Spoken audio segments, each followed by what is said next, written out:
Naiz irratian, bigarren kafea.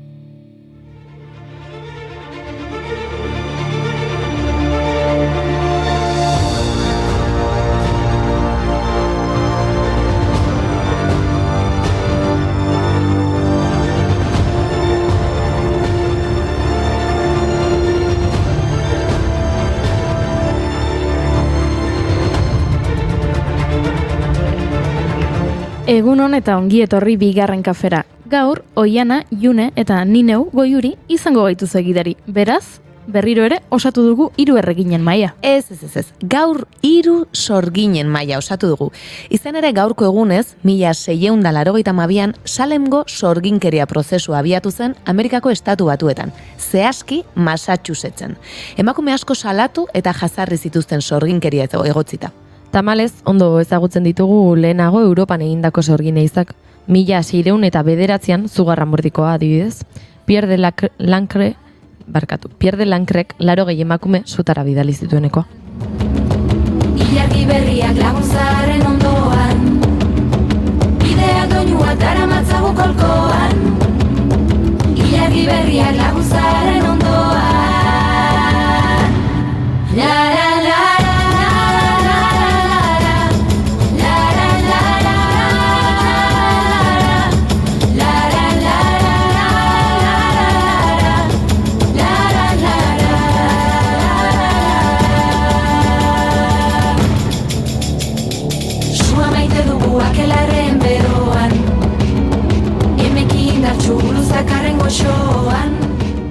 Sorginen beldur ziren fededun haiek Ingalaterra berriko lurretara iritsi ziren 1620 urte inguruan, eta horrela deabruaren beldurrak Europatik Amerikara bidaiatu zuen. Horietako bat izan zen Samuel Parris apaiza. Parris jauna obsesionatuta bizi zen jainkoaren maitasuna eta Salemgo biztanleen errespetua bereganatu nahian. Eta 1682ko otsailean gertaera arraro batzuk gertatzen hasi ziren Salemeko herri txikian. Eta epaiketak hasi ziren. Herritarrek funtsik gabeko salaketa batzuk egin zituzten eta histeria datu zen. Urte amaierarako 150 emakumetik gora torturatu zituzten sorginkeria egotzita. Badakigu emakume horiek ez zirela gaizkileak, baina ez dugu ukatuko sorginak zirela. Sorginak sortzen zuten emakumeak zirelako, beraz, gora sorginak. Gora.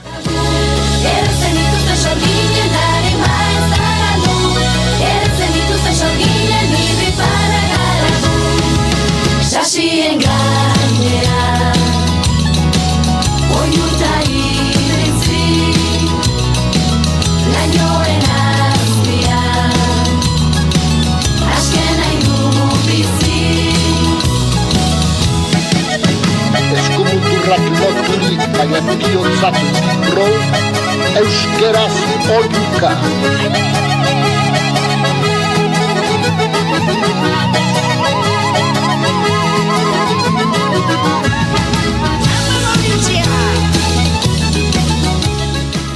Orduan ere, sorgin eizen oinarrian, Eliza emakumeen aurka harritzekoa. Tira, emakumeen aurka soilik ez. Elizak arazo asko ditu pertsona askorekin. Pentsa, gaurko egunez, 2010an, Eliza katolikoak l'Observator Romanok egindako idatzi baten bidez, John Lennon barkatu zuen. Zer egin zuen John Lennonen aurka? Antza denez, duela hamarkada asko, The Beatles taldearekin haserretu zen Eliza, jainkoa baino ospetsuagoak zirela esateagatik. Baina 2010an barkamen ofiziala adirazi zuten. Juan Palomo, beraiek haserretu eta beraiek haserrea aztu. Ez dut uste Beatlestarrak oso kezkatuta zeudenik, Ez dut ustez. Here comes the sun, I say it's alright. Little darling, it's been a long, cold, lonely winter. Little darling, it feels like years since it's been here. Here comes the sun. Here comes the sun, I say it's alright.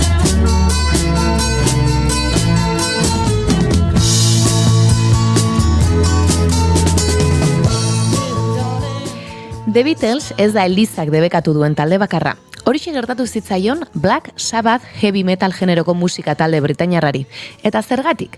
Baia da izenarekin sorginen topaketari, magia beltzari eta satanismoari egiten dietelako aipamen. Tomi Yomi taldekidea kontatu zuenaren arabera, behin kontzertuat eskaini behar zuten herri txiki batean, eta segulako publizitatea egin zuten aurreko asteetan. Baina herriko elizak boikota antolatu zuen, eta ezin izan zuten kontzertu eskaini. Gainera, hurrengo egunean norbaitek elizari sua eman zion, eta denek errua taldekidei bota zieten, kotxauak. Ba begira, gaurko egunez jaio zen Tony Martin abeslari ingelesa, Black Sabbath taldeko abeslaria izategatik ezaguna. Begira, hemen lotura. Lotura.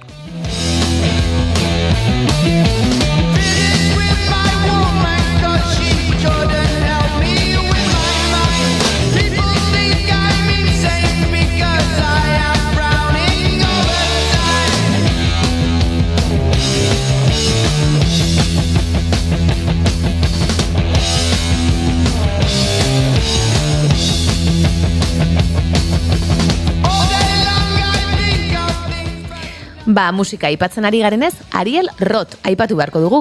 Gaurko egunez jaio baitzen argentinar rock musikari eta abeslaria. 6 urtez, Tequila taldearekin aritu ostean, beste 6 urtez, Los Rodríguez taldeko kidea izan zen. Garai hartakoa da adibidez, mucho mejor abestia. Taldea desegin zenetik bakarrari gisa dabil. Nabarmentzekoak dira besteak beste, Hablando Solo, Cenizas en el Aire, Lo Siento Frank, Ahora Piden tu Cabeza, Dúos, Tríos y otras perversiones, Solo Roth, eta La Huesuda diskoak adibidez. Duela gutxi hemen inguruan izan genuen.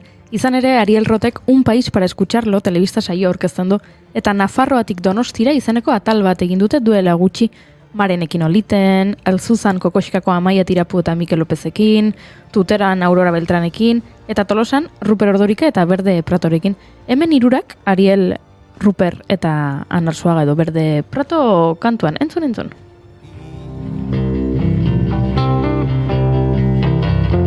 Min eman badizute zaratu goguan, ez dut inoren kalte izan nahi. Orain ondo nabil, zatoz nirekin.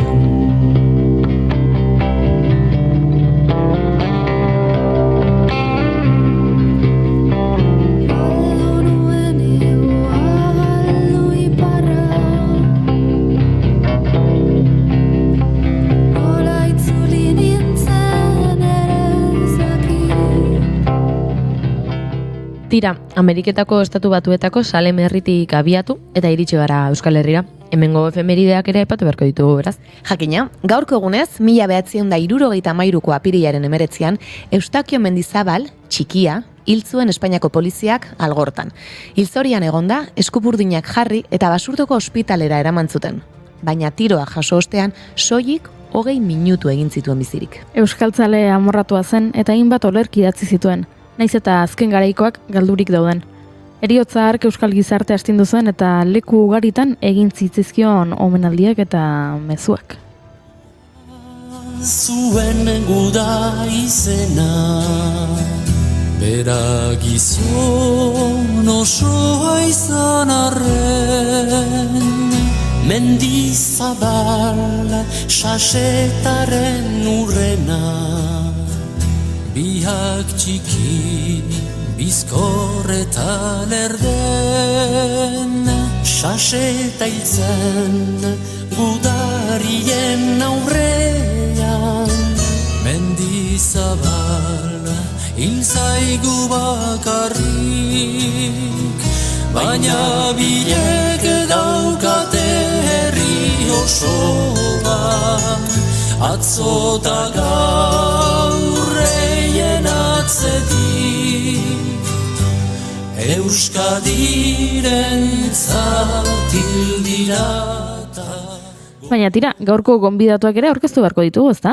Agurtzane belauntzaran dator eta bidaiatu egingo dugu. Eta Lorea Intxausti aktore eta dantzaria etorriko da. Baia Semanita Estrema, Goazen, Muertos SL, ziurrain bat telesaietan ikusi duzuela eta baita oholtzetan ere. Eta jolastu egin behar dugu. Euskadi Gobernuz kanpoko erakundeen koordinakundeak online jolasaren edizio berria du. Dakizuen moduan. mugitu izena du, eta gaur jolasean ahituko gara berriro. Eta noski, ondo erantzuten dutenen artean, zozketa egingo dugu. Beraz, badakizue, sartu gure Instagram kontuan edo entzun irratsaioa eta txatean idatzi erantzunak ze zozketan sari potoloa daukagu. Apirilak 19 ditu, ostirala da, eta hau bigarren kafea da. Ongi etorri guztioi.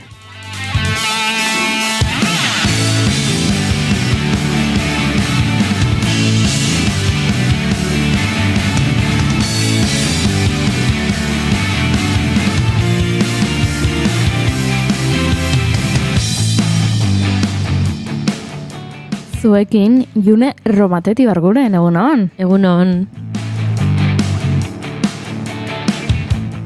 Zuekin Oiana Maritrenagen be, egunon. Egunon! Eta ni Goiuri Ezeiza Arandia nauzue, esan bezala, hau 3 sorginen maila da.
Beat the charges too.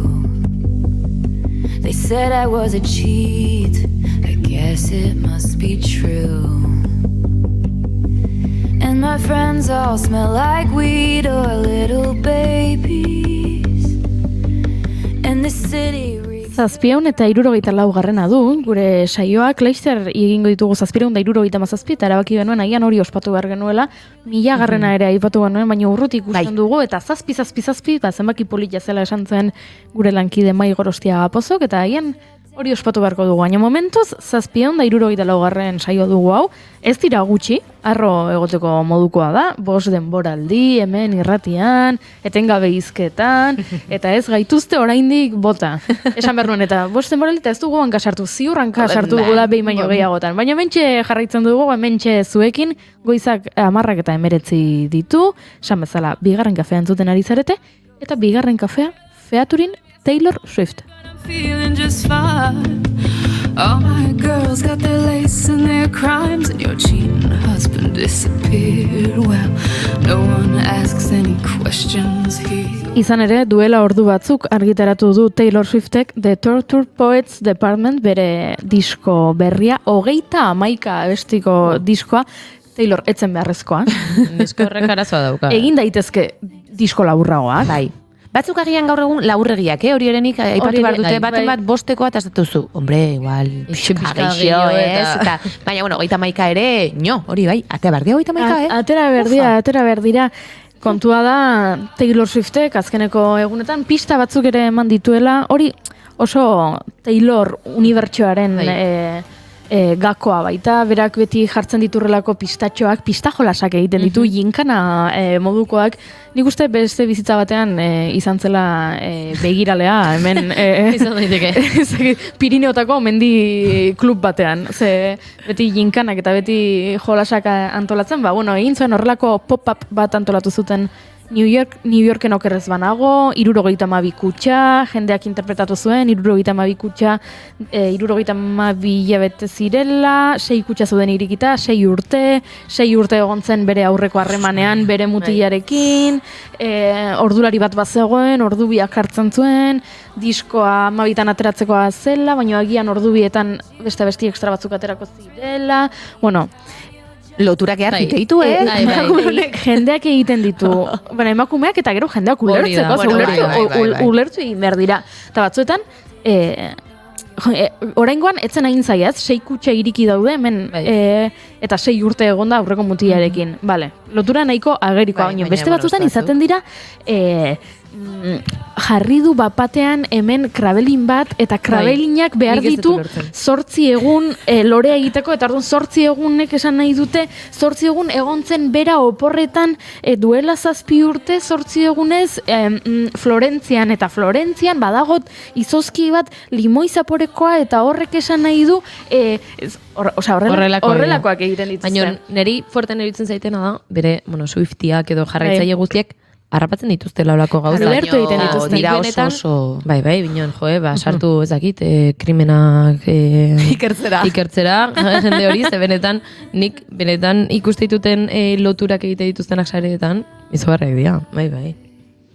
Eta esan bezala diskoa atera du, uste dut, agien izango zen estatu batuetan, Mabietan, edo, hemen lo geunden. Eta lo etzegoena zertan ari zen, berandu zen, hemen ordu txikietan. Eta diskoa ateratu baditu kolaborazio batzuk, oraintxe entzun berri dugu Florence and the Machine taldearekin egindakoa, baditu gehiago ere, orain badakizu zer tokatzen den, letrak aztertzea eta ikustea, ea deskubritzen dugun zer gertatu zen bere aurreko mutilarekin, edo ea laguntzen dion, ez dakit, harreman batetik atera berri den norbaiti, bere zauriak isten, ze horretarako ere balio du musikak. Into the hedge maze, oh what a way to die.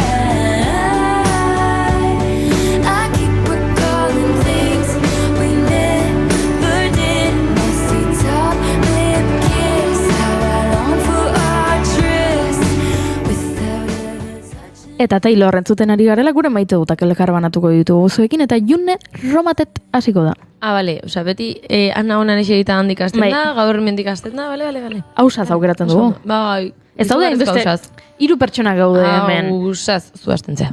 Baina gaur aurkezpenean lehenengo bera esan dut, eta pentsatu, toma, maite dutak ere holaseko ditu. Egin dut, dona katona. Baina, bea dona ez da sartzen bazta. Nola besten duzu? Biren artekoa, Txoin. Dona katona, abesten zenuten zuek. Egiteko, dona katona, sutondoan, Aitonan. eta gero? Lepoti bera, Zer? Tuntuna o kutxuna? kutxuna nik. Ja. Nik tuntuna. Nik ere uste tuntuna Baina esaten nuela. nik uste biak esan izan ditutela. Tuntuna. Ez que aurreko norbaiti entzun nion, nik ere... dona bestiko letrazati bat, eta esan nuen, epan, ez dugu Berdin egiten. berdin Nik uste egiten. inork ez duela berdin egiten. Vale, listo. Oso arraro da Barkatu. besterik. Eta interruptzio hau, baina esan bota zure maite duta. Nere maite duta oso simplea da. Kontua, ni normaletan astelenetan etortzen naiz eta goiz etortzen naiz gaur justu xamarri bili naiz. Beste gauza batzuk nituelako. Eta nire buruan zegoen gauza bakarra kotxe hartzerakoan izan da, trafikorik ez. Ze horretatik Tolosara etortzerakoan, berdin duze bidetatik zatu zen, batean edo bestean, beti autoierak arbatuko dituzula. Dela Donostia iristeko tramoan, edo dela Andoaingo kurba horretan, berdin dunun, harrapatuko dituzu autoilarak. Eta gaur, maite dut, sartu naizela autoan, hori noela buruan, baino asko pentsatu gabe esaten, oraindikan pentsatzeagatik autoilarak egongo dien. Eta zuzenean etorri naizela, arazorik gabe, autoistripurik ez da ikusi, beraz, hilararik ez zegoen, eta azkar iritsi naizela Tolosara, eta San Barden maite dutela olako egunak. I'm slipping, falling back into the hedge maze, oh what a way to die. Eta zer du maite, oian Amaritoren aganbek? Aurreko astean, hemen Josu Iztu eta eduki genuen, eta hola, ez dakit nostalgia puntua edo sortu zitzaidan, aipatu genituen garaibateko postala, gutuna, gero diapositibak, ekarri zuen karretea eta 8 milimetroko zinta hori, eta bar. Eta orduan, hor momentu hortan bidaiatu nuen, eta maite dutak jada esanak zeudenez, etorri zitzaidan gogora gauza bat, eta maite dut hori ekarri dut. Simplea da, baina nire aitak txikia, betidanik zeukan ohitura handia, hola, karo, kamera handi bat, handia, ez bideokamera profesional bat, baina, eta bera ez da bat ere aditua, eta egia da, ez dela oso argazkizalea eta izan sekula, baina grabatzen zuen dena. Dena, baina are gehiago gero zinta bakoitzean jartzen zuen inauteriak 85. Ez dakize bidaia 82. Orduan dauzkagu etxean bideo horiek guztiako lantolatuak orain pena. Haze altxorra. Formatu horiek, ea nola berriz ere digitalizatu barko genituzke. Badaude asko, bai. denda batzuk. Gaina oraindik ez dut denbora hartu hortarako.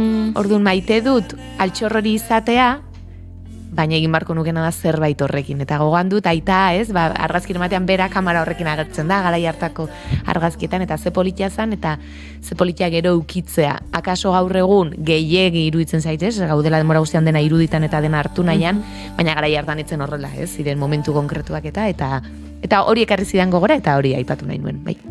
Bilatu dizkizu duetzuloa hor daude ondoko paretan hor daude ondoko paretan eskubateko atzlodiaren eta ondokoaren puntak elkartuta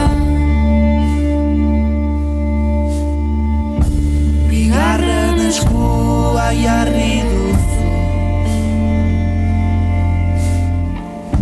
lehenengoaren gisa berean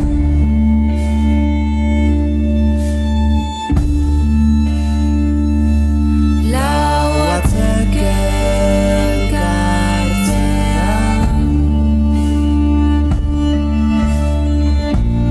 sortu duten zulo txora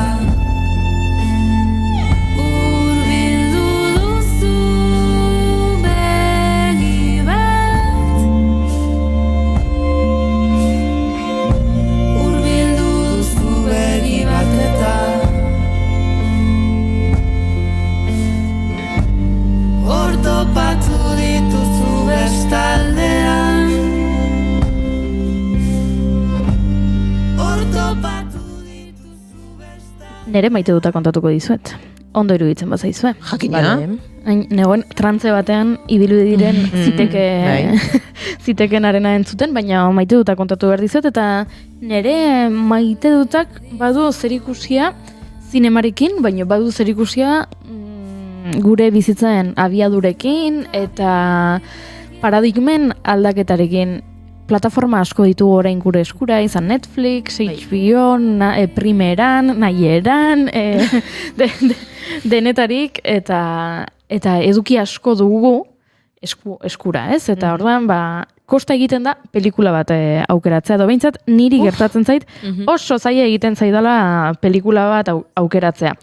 Lehen, ez zitzaidan hori gertatzen, larun bat gauetan joaten nintzenean bideoklubera aukeratzeko pelikularen bat, eta lukatu, eta etxera eraman, eta pelikula ikusi, eta igandean edo astelenean berriro bueltatzeko. Antzaudelako, aste horretan iritsi zirenak, eta izango ziren 4, izango ziren 5, eta horien artean aukeratu behar nuen, eta etzen oso zaila, 5 iritsi baziren aste hortan, bat izango zen, ezakit, pelikula beliko bat, eta niri txikitan interesik ez horreko, oain ere nahiko gutxi.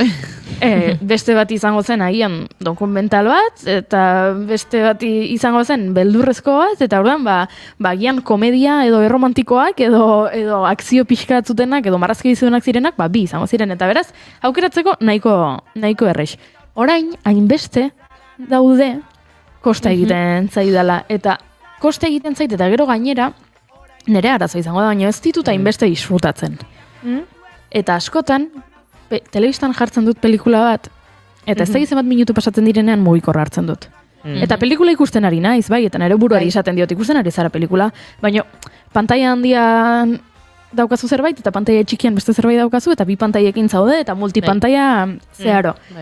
Horrek zer sortu dit, estrenaldiek ez didatela ilusiorik egiten edo. Bai, edo zirrararik sortzen, ilusiorik egiten, trailerrak jada ez ditut ikusten, lehen agian trailerrak ikusten zenituen, ze hilabete asko pasatzen ziren trailerra agertzen zenetik pelikula ateratzen zen arte, orain asko zuzenean zinemaretuetik pasagabe Netflixen estreinatzen dira, eta orduan ikusi egiten duzu, eta gero ahaztu egiten duzu. Eta horrek pena ematen dit, batzuetan, ez beti, ez egunero, ez nau gehiagik ezkatzen, baina pena puntu bat ematen dit. Baina gertatu zait, trailer bat ikusi dudala, abuztuan estreinatuko den pelikula bateko trailer bat ikusi dudala, eta ikusteko irrikan nagoela. Zein da? Bada, a ber, hemen zinema adituek agian bronka botako didate, baina bueno. Badago zuzendari bat niri gustatzen zaidana, dala M. Night Shyamalan, dala El Sexto Sentido bezalako pelikulak edo The Visit, eta horrelakoak egin dituena. Nahiko pelikula arraroak egiten ditu, berari gustatzen zaio beti plot twist bat sartzea, ez? Zuk pentsatzea pelikula guztian zehar June dela hiltzailea, eta azkeneko 2 minutuetan oiana da. Edo Juneren amona. Horrelako gauza arraroak egiten ditu. Eta pelikula berri bat prestatu du, trailerra ikusi dugu, trailerrean antza denez dena kontatzen da, baina badakigu bera nolakoa den kontuan hartuta. Ez dela dena kontatzen, ez? Ez dela dena kontatzen. Orduan, sentsazio hori eduki dugula, dena dakigula, eta ez dela horrela. Kontatuko izet pixka bat zeri buruzkoa dan, The Trap izena du, trampa izena du, abuztuan estreinatuko da esan bezala, eta aita alaba dira protagonistak, eta kontzertu batera joaten dira, popstar baten kontzertu batera. Ez dakit nungo estadiotan, eta ara iristen dira, alaba oso pozik dago, oso zalea da, abeslari horren oso zalea da, eta orduan aitak erosten ditu eserleku oso onak, eta iristen dira, eta kontzertua hasten da, eta zoragarri dena, ez? Eta aitak une batean esaten dio alabari, komunera joan behar dut. Hemen egon gozara ez mugitu zure eserlekutik, komunera noa, eta alaba, bai, lasai. Alaba dago Taylor Swift ikusten bezala. Ez da Taylor Swift pelikulan agertzen dena, baina bueno, nik uste dut keinutxoren bat egiten zaiola Taylor Swifti. Eta alaba dagoan itxututa abeslaria ikusten, eta aita komunera joaten da. Eta komunera joaten denan konturatzen da, bideokamara segurtasun kamara asko daudela, polizia asko daudela, eta harrituta geratzen da, ez? Iruditzen zaio, segurtasun neurri asko direla, horrela popstar gaztetxoentzako kontzertu batean. Eta galdetzen dio, bertan, ez dakit, krispetak edo saltzen ari den bati. Eta berak esaten dio, ezin dizut kontatu, baina esan egingo dizut. Lehenengo akatsa. Baina, bueno, esaten dio, eske kontzertu hau trampa bada. Ze poliziak badaki, hemen serieko hiltzaile bat egon dela azken egunetan gure hirian, eta poliziak badaki hiltzaile hau gaur kontzertu honetara etortzeko azela. Eta orduan, kontzertu hau antolatu da, bera harrapatzeko hiltzailea. Eta orduan hemendik ez da inor aterako, kontzertuzik ez da inor aterako, poliziaren aurretik pasagabe, edo beraz harrapatu egingo dute hemen hiltzailea. Eta orduan, aita honek esaten du, bale, eskerrik asko, bale, eta komunera joaten da. Eta ateratzen du mugikorra. Eta mugikorrean etxeko kamara pizten du, ez? Bere etxeko segurtasun kamara konektatzen du, eta ikusten da nola daukan bahituta pertsona bat etxean. Orduan, antza denez, trailer horretan, zuk pentsatu dezakezu, bale, aita hau, da hiltzaile hau, polizia bila da bilen hiltzailea, bera da, gizon hau da, bere alabarekin dagoena kontzertu honetan, eta harrapatu egingo dute. Jendeak esatu da, eske ja dena dakigu, badakigu, aita dela, ez dakize, barkatu, baino, M. Night Shyamalan ezagutzen baduzu, badakizu? Ez. Traileran ikusten denarekin, bai, hori dirudi. Baino, zuzendari hau nolakoa den kontuan hartuta, edo alaba da hiltzailea eta aita babesten ari da, edo izan daiteke beste edo zer gauza, izan daiteke aita dela biktima, hitzaionen biktima bat eta bera ere baituta dagoela eta bidaltzen dutela kontzertura, edo zer gauza izan daiteke, baina ni ziur naiz, ezin dela inxinplea. Hain xinplea ezin dela izan.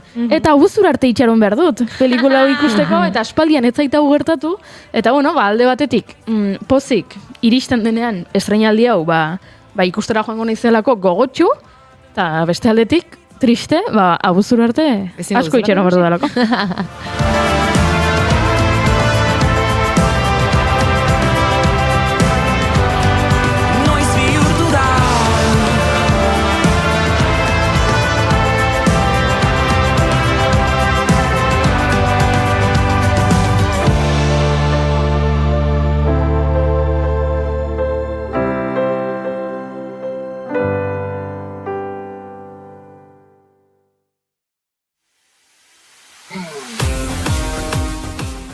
Disko baten azala kentzen pasatzen ditugu 10 minutu.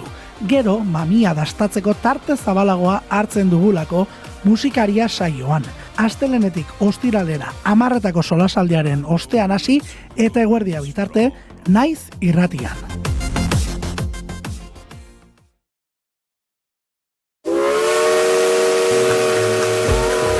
Naiz bidaiari aldizkaria irratian ere bai.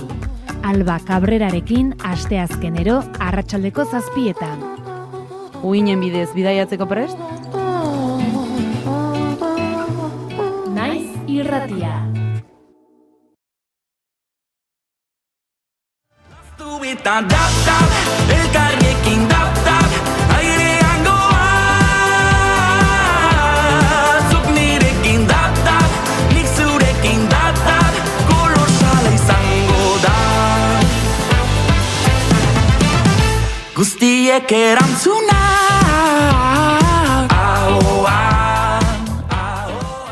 Airean goaz dio Janus Lesterren abesti honek, dap izena duen abesti honek, eta gu ere bagoaz. Aireratu egingo gara, esan bezala bidaiak izango ditugulako izpide, ostiralero bezala, ostiraletan oso bidaiari sentitzen baikara, naiz eta ez garen hementxe gure olkietatik mugitzen. Baina gaurkoan, bidaietaz orokorrean hitz egingo dugu, ez dugu helmuga garbi bat. Hitz egingo dugu bidaien inguruan dauden, mito ez, gezurrez, egiez, erdi egiez, uste ustelez.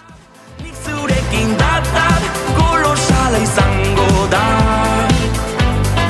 Laztu eta dap-dap, elkarrekin dap-dap, airean goaz. Nirekin dap-dap, nik zurekin dap-dap, kolosala izango da. Lehenengo esaldia aipatuko dizuet, June Oiana zuek esan, ea mitoa den, edo egia den, eta entzulek ere hemen txatean, edo gure WhatsApp zenbakian, Twitter, Facebook, Instagram, Twitch, Ixa, nahi duzuen lekutik idatzi, eta ea zuek zeirutzi duzuen. Lehenengo esaldia, unik askotan entzun dut, asteartea da, egunik onena, hegaldiak erosteko. Egia ala gezurra? Nik uste gezurra dela, zenik probatu inun.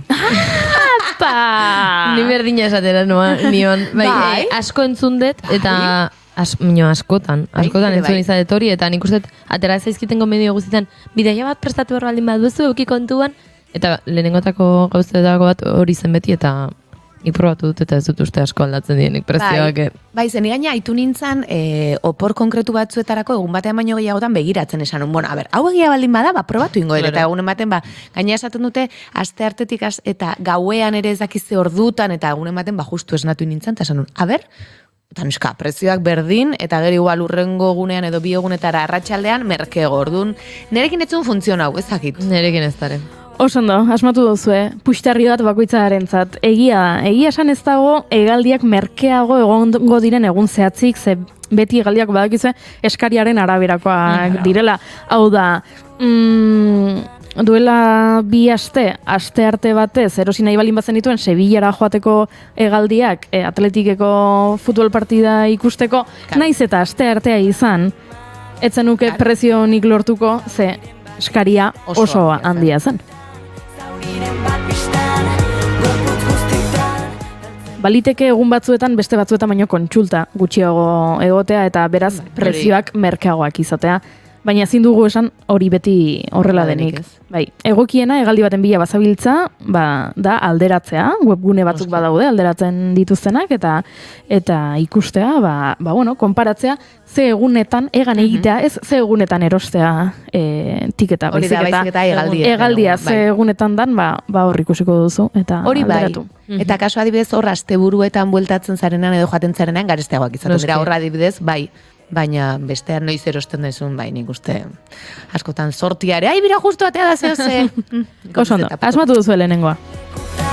Galtzen duzu harima, gorputz guztitan, zauriren bat istan, edo zein lekutan, zauriren bat pistan, gorputz guztitan, galtzen duzu harima.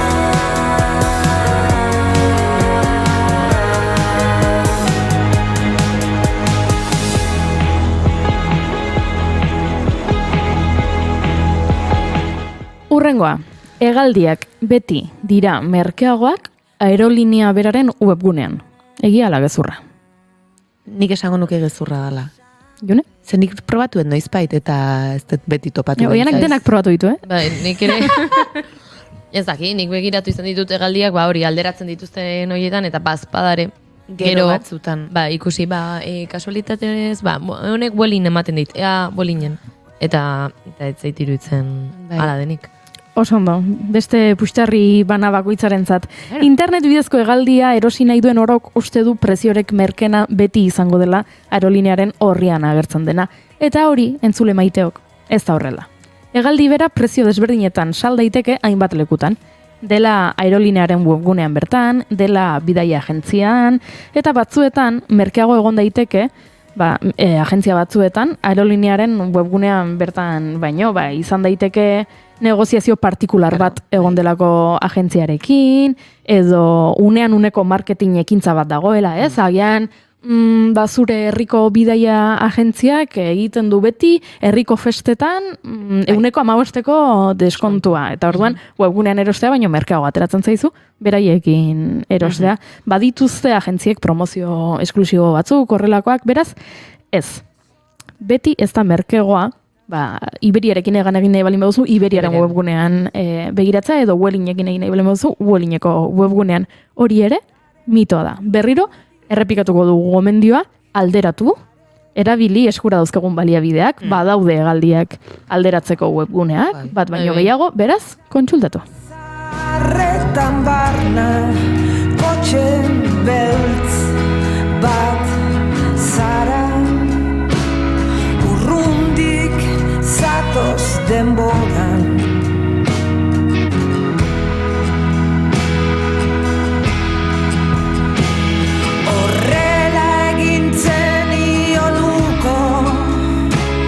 Egun hartan ere azalpenik ia eman gabe eta batez ere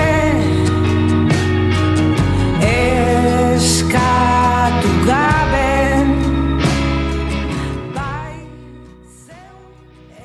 Urrengoa, hegaldia erostea denbora askorekin, aurretik, antizipazio askorekin, dirua aurrezteko teknika ona izan daiteke. Egia ala gezurra. Nik hor zalantza egingo nuke, ez nuke esango gezurra denik iruditzen zait, geroz eta gertuago agian garestitzen joan daitezkela, ez dakit geroz eta gertuago dagolako, edo demanda handitu daitekelako, azkenean, nik beti prestatu ditut oporrak goiz bada ez bada, ez dakit. Nik hor zalantza daukat. Bai, nik ere esango nuke a priori akaso merkeago egon daitezkela, baina gero iruditzen zait batzuetan ere agian hurbildu edo oso hurbiltzaudenean ere hor batzuk jetxi egingo dituzela eta berriz ere aukera egon daitekela. Baina, nik ere askotan pentsatu izan bada ez bada hartuko de denborarekin, ze gero preziok gora egiten dute berehala. Egia da gaur egun iruditzen zaidala asko igo direla urte batzuekin alderatuta, beti, esan nahi dut. Azaroan begiratzen duzu urrengo udararako eta iruditzen zait prezioak oso altu daudela. Orduan ere ez dakit zenbateraino, gero ekainean erosita asko zegarestiago dauden edo ez. Egia da agian gero ez da gertuago egon data eta hegaldiak ez badia bete. Hor igual merketu daitezkela. Orduan, zalantza ezin da. Ezin da? Ez, ausartu. Egia do gezurra? Egia esango dut. Egia do gezurra. Merkeago denborarekin hartuta. Denborarekin hartuta. Nik ere euneko handiagoan esango nuke egia. Egiaren aldeko apostu egiten duzu, Bai. Osat da beste puxtarri bana zuetako. Edertasun arraro hori zenuen. Kasu gehienetan egia da. Estatistikek erakusten dutenez, eta hau ere ikertu dute, helmuga guztiak kontuan hartuta eta bataz besteko bat eginda, 7 aste lehenago hegaldi bat bilatzea nahikoa da, prezio onenak aurkitzeko. 7 aste batzuentzat, batzuk esango dute, begira. Pentsatzen nola hemen ez dakizen bat hilabete lehenago behar nula. Bueno, orduan gara izgabiltza udara antolatzeko, presionean, ez? Hala ere, Sky Scanner bada bilatzaile hauetako batek, berak egin du ikerketa bat beraien datuekin eta beraien erabiltzaileak aztertuta, Eta merkeena, 28 aste lehenago da. 28 aste lehenago, zenbat hilabete dira? Ni matematiketan beti... beti ezki. Zenbatetan hartu duzue, 28 aste lehenago? Gehiago. Zenbatetan hartu duzu, 28 aste lehenago hegaldi bat.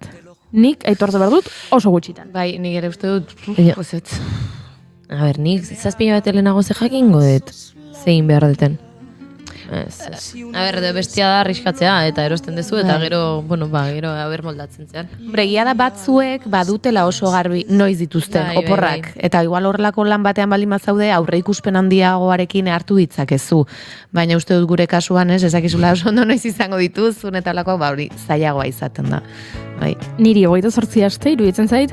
Gogoa Uste dut, hau noizbait agurtzan erekin ere komentatu izan dugula, batzuetan agobianti xamarra ere izan daitekela hainbesteko aurreikuspenarekin antolatzea, agian gero ez duzain beste disfrutatzen, nik kontatu dut behin baino gehiagotan lehenago aste naizela bidaiaz disfrutatzen, iritsi baino lehenago, aurreko astetan begiratuz hemen bazkaldu nahi dut, edo hau ikusi nahi dut, edo ondartza ontara joan nahi dut, eta horrekin ere disfrutatzen dudala. Hala ere, Sky Scanner, esango dizut, 28 aste lehenago, ez dudala hartuko. Baina, bestea, 7 aste lehenago, ez dago gaizki. Ez zait iruditzen, 7 aste lehenago aurre ikuspen askorekin hartzea dela, ez? 7 aste? Bai, hilabete terdi, ez da asko. Ez da inbeste. Ez, hilabete terdi. Ibai ertzean utzi ditut ezpata eta ezkutua diria. Tira, esan dugu asteartean erostea hegaldiak, hori ez dela teknika, benetan oso ereaginkorra, baino badaude bidaiatzeko merkeagoak diren hilabete batzuk? Hilabeteak. Bai. Merkeagoak bidaiatza hilabete horietan. Bidaiatzea data horietan, bai.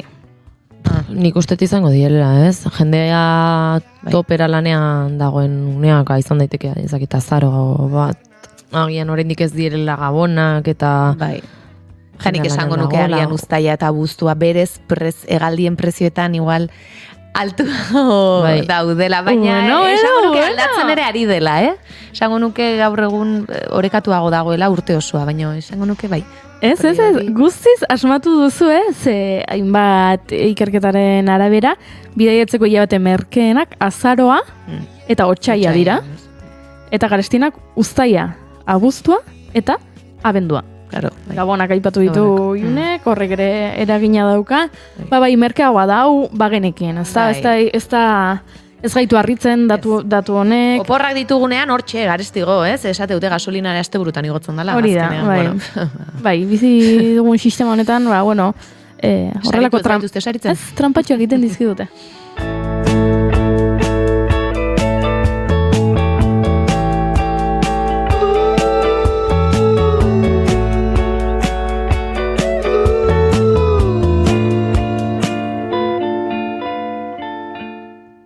Eta hau, azkeneko urteetan esango nuke asko zabaldu den ohitura. Hegaldi bat erosi behar balin baduzu, lehenengo kukiak ezabatu. Eta merkeago aterako da hegaldia. Egia ala gezurra.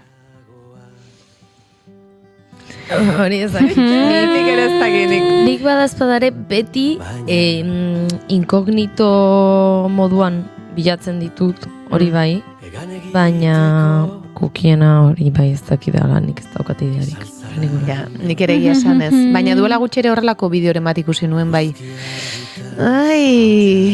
Ezin gara hor erdibidean geratu, ez da, Ezin zareta, ez nik garantzunak sendoak nahi ditut. Kukiak enduta merkeago. Bai, azken aldian asko entzuten da hori, eta egia ote da, gezurra ote da. Venga, piztina, gezurra. Nik gezurra esango nun. Jo, eske ze azkarrak zeate. Edo zein etxetan Uste hori faltsua da. Interneten, sare sozialetan, gure inguruan zurrumurru asko daude, esanez kukiei esker, gure bisitei buruzko informazioa sarean gordeta geratzen dela, eta hegaldi baten prezioa aldatu egiten dutela, interesa dugula ikusten dutenean. Baina hori baino ez dira, zurrumurruak. Hegaldien prezioak etengabe aldatzen dira, gureak ez diren beste faktore batzuengatik. Eta inoiz ez da egiaztatu kukiak direla faktoreetako bat. Aldatu daitezke minututik minutura, eta agian zu sartu zaitezke, prezioa ikusi, kukiak kendu, eta berriro sartu handik minutu batera, ez? Minutu bat pasa delako kukiak kentzen, eta prezioa aldatu da, baino ez kukiak kendu dituzulako. Baizik eta, agian minutu horretan beste 20 pertsonek 20 eserleku hartu dituztelako, edo beste faktore askorengatik. Beraz, hau, hain zabalduta dagoen, uste hau, faltsua da. Euriari du baina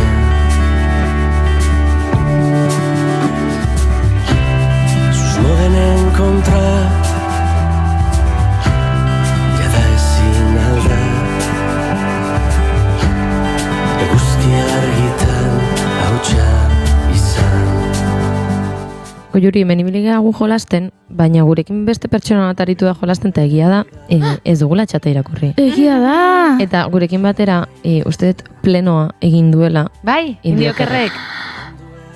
Pixkanaka joan naiz irakurtzen, eta denetan guk esaten genuen... 3-3, ez? Antzeko momentuetan joan da esaten, eta gero ziurtatzen zuen, bai, tope, juju, eta indiokerrek ere plenoa egin du.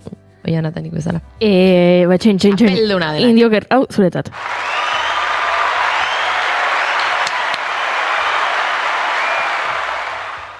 Aizu, basari bat pentsatu beharko dugu. Ona. Datorren astean, bigarren kafea entzun beharko duzu Indioker, egunero, jakiteko, ze sari aukeratu dugun zuretzako, ze egia da denak asmatu balin badituzu, merezi duzula sari bat.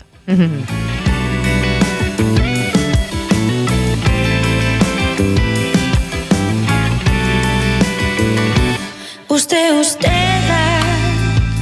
zertarako nireak edo zureak berdin dio zeru beltzena islatuko dituzugeak betirako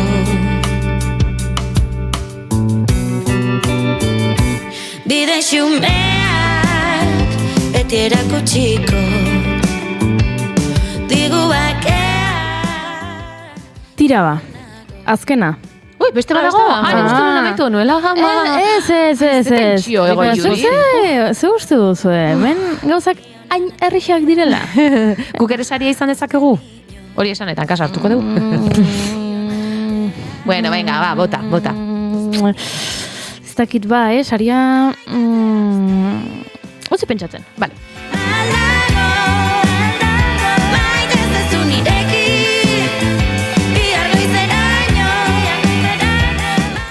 Azkena eta uste hau ere oso zabalduta dago.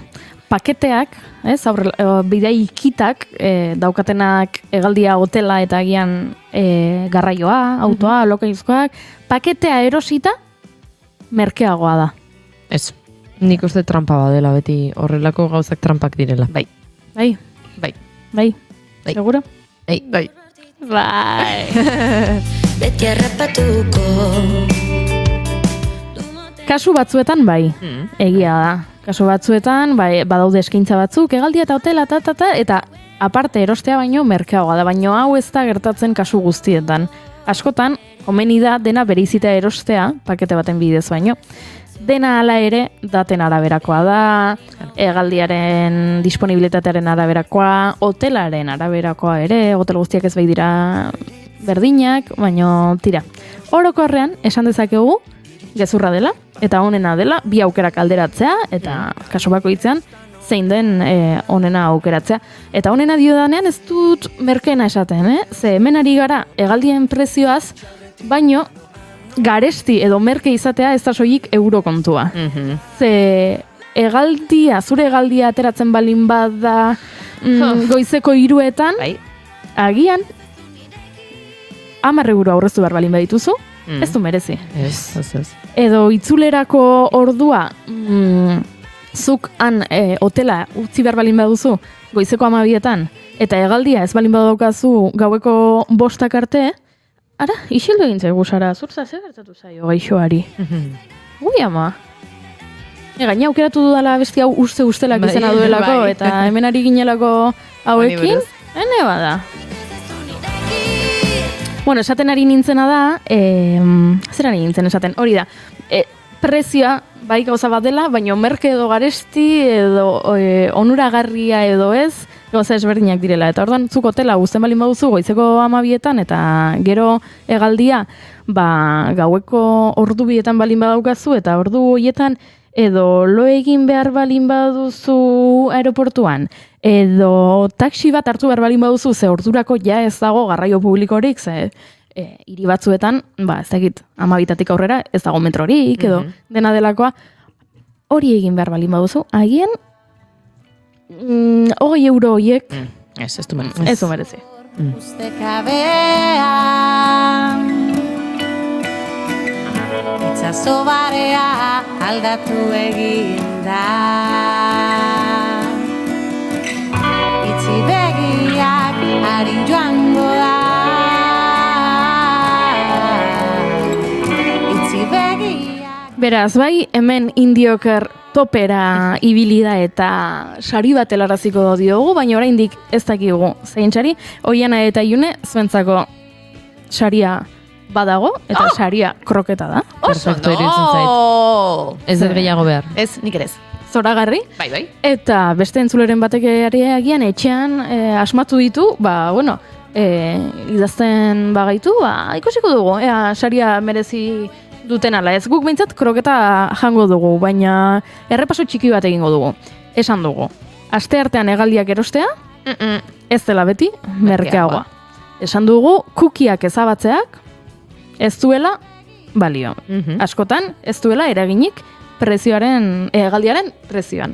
Esan dugu, hilabete batzuk besteak baino merkaoak direla hori bai. Otsaia eta azaroa merkeenak direla, eta uztaia, abuztua eta abendua garestienak. Esan dugu, 28 aste lehenago erosten balin baduzu hegaldia, orduan izango duzula preziorik onena. Baina ez balin baduko hainbesteko aurreikuspenik, 7 aste lehenago ere, nahiko ondo, omen daude prezioak. Zerbait gehiago aipatu dugu? Agian bai, eta orain ez dut urburan. Bai, aste hartetan erosteak ez duela. Hori izan dugu. Bai, hori lehenengo esan du. Ui, ama. Bai, June egin duzu. Mira, aurreko astelena egin nuen. Hori da. Irakurtzen ari nintzen. Eta... Ez, aipatu dugu, aerolinean webgunean bertan erostea merkeagoa dela. Eta paketeena.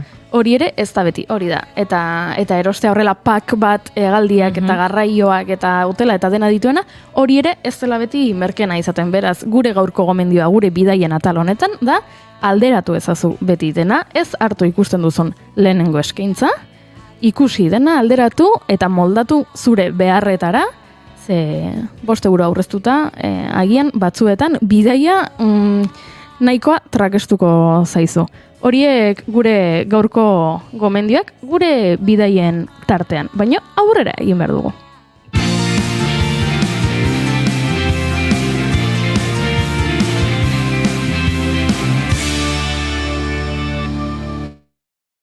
Emaiozu bigarren aukera bat egunari. Naiz irratian, bigarren kafea. Goizeko 11ak ditugu puntu-puntuan eta prest dago Egoi Belategi azken ordua kontatzeko Naiz irratiko estudio zentraletatik. Egunon Egoi. Egunon, bigarren kafeako entzule eta lankide guztiei, goizeko 11ak bai, eta azken ordukoak honakoa dio. Bi ekologista inputatuak izan direla Guggenheim Urdaibaira edatzeko asmoaren aurka, Bilboko museoan bertan egindako pintaketengatik. Pasaden otsailean Guggenheim museoan tenpera gorriz eginiko pintaketarengatik talde aktivista honetako 2 kide astelehen honetan deituta izango dira inputatu gisara delitu arin bat egotzita. Ekintza horretan Urdebeko biosferaren erreserban egin nahi den Guggenheim museoko azpiegituren edadura gaitzetsi nahi izan zuten. Honek babesten duen biosfera guztiz suntsituko lukelako. Bada orain Futuro Vegetal taldetik, bertakoak baitira aipatu 2 ekintzaileak, kesu dira haien aurka heldu diren auzi bide hauekin diotenez zeuren ekintzak ez zuen halako ondorio handirik suposatu. Gainerakoan nazioartera begira Palestinarren aldeko ekintza diplomatiko oro blokeatzen dihardutelako Ameriketako estatu batuek. Atzo bertan Palestina nazio batuen erakundean estatu gisa errekonozitzea betatu du Washingtonek. Palestina nazio batuen erakundean estatu burujabe gisa errekonozitua izateko segurtasun kontseiluko babesa behar da 15 kideetatik 9 aldeko botoa lortu behar da gutxienez, baita estatu batuek, Errusiak, Txinak, Erresuma Batuak eta Frantziak aldeko boto ematea ere betorako eskubidea baitute segurtasun kontseiluko kide iraunkor gisa. The result of the vote is as follows. 12 votes in favor, 1 vote against, 2 abstentions. Besan bezala, Palestinaren onarpena atzera bota da 12 aldeko boto 2 abstentzio eta kontrako boto bakarrarekin estatu batuena. Hortaz, Palestina kide behatzaile soil bezala jarraituko du aipatu erakundean honekin batera, baita ere esatea baietz, egintzat jo daitekela Israelek Iranen aurka egindako eraso ura dena den badirudi oso neurtua izan dela, eta oraindik ere zalantza dezente daudela gaiaren inguruan. Guztiaren berri emango dizuegu, eguerdiko 12 aurrera informazioaren ariaren 2. edizioan, eta agur esan baino lehen azkar batean, aipatzea lasai ditugula Euskal Errepideak trafiko zuzendaritzaren arabera. Onaino momentuz, konexioa berriz ere 2. kafeari, eta esan bezala, eguerdiko 12etan bueltan izango garela. Eskerrik asko Goi Belategi, guk aurrera jarraitu behar dugu, jolasean jarraitu behar dugulako. Naiz irratia entzuten ari zara. Bilbo aldea, 92.2. Gasteiz eta Arabako lautada, 91.5. Donostialdea, 93.8. Gernika, 96.7. Leitza, 95.1. Bortziriak, 103.1. Urola, 91.8. Goierri, 102.2. Legazpi, 94.6. Naiz irratia.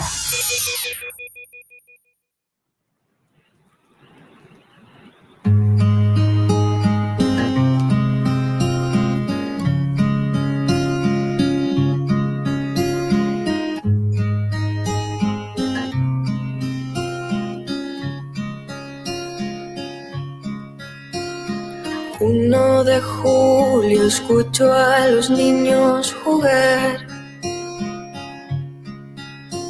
en esta ciudad donde todo está en su lugar. El viento se esconde por si lo quiero salir a buscar. Si insisto muy fuerte hasta puedo leer el mar.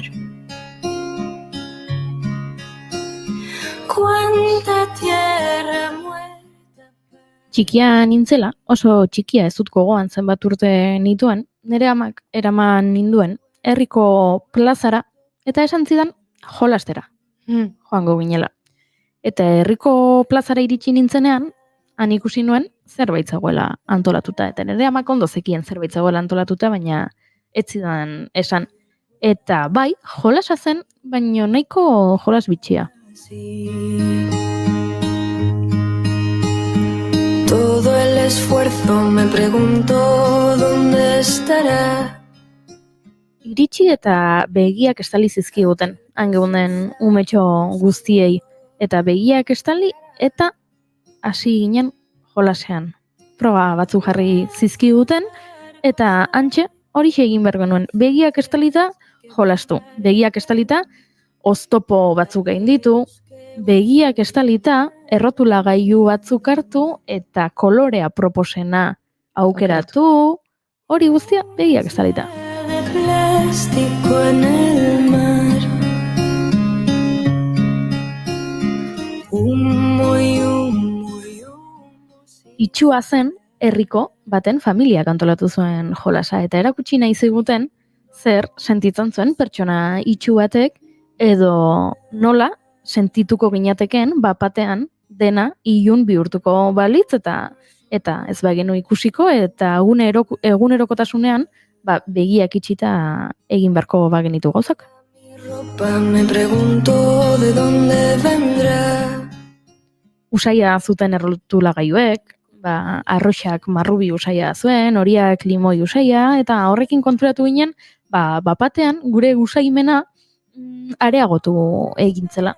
Eta bapatean arrisku sentsazioa ere erabatekoa zela, denbora guztian sentitzen genuela erori egingo ginela, bainoan aritu ginen. Gustora, batzuetan zalantzati, besteetan divertigarri, baina jolasa amaitu zen, eta denok ikasi genuen zerbait egun hartan. Denok sentitu genuen empatia gehiago herriko pertsona itxu horrekiko, eta beste pertsona itxu guztiekiko. Orduan konturatu ginen herriko plazak zenbat oztopo zituen irisgarritasun aldetik, eta horrela jolasean 1000 kontu ikasi genituen.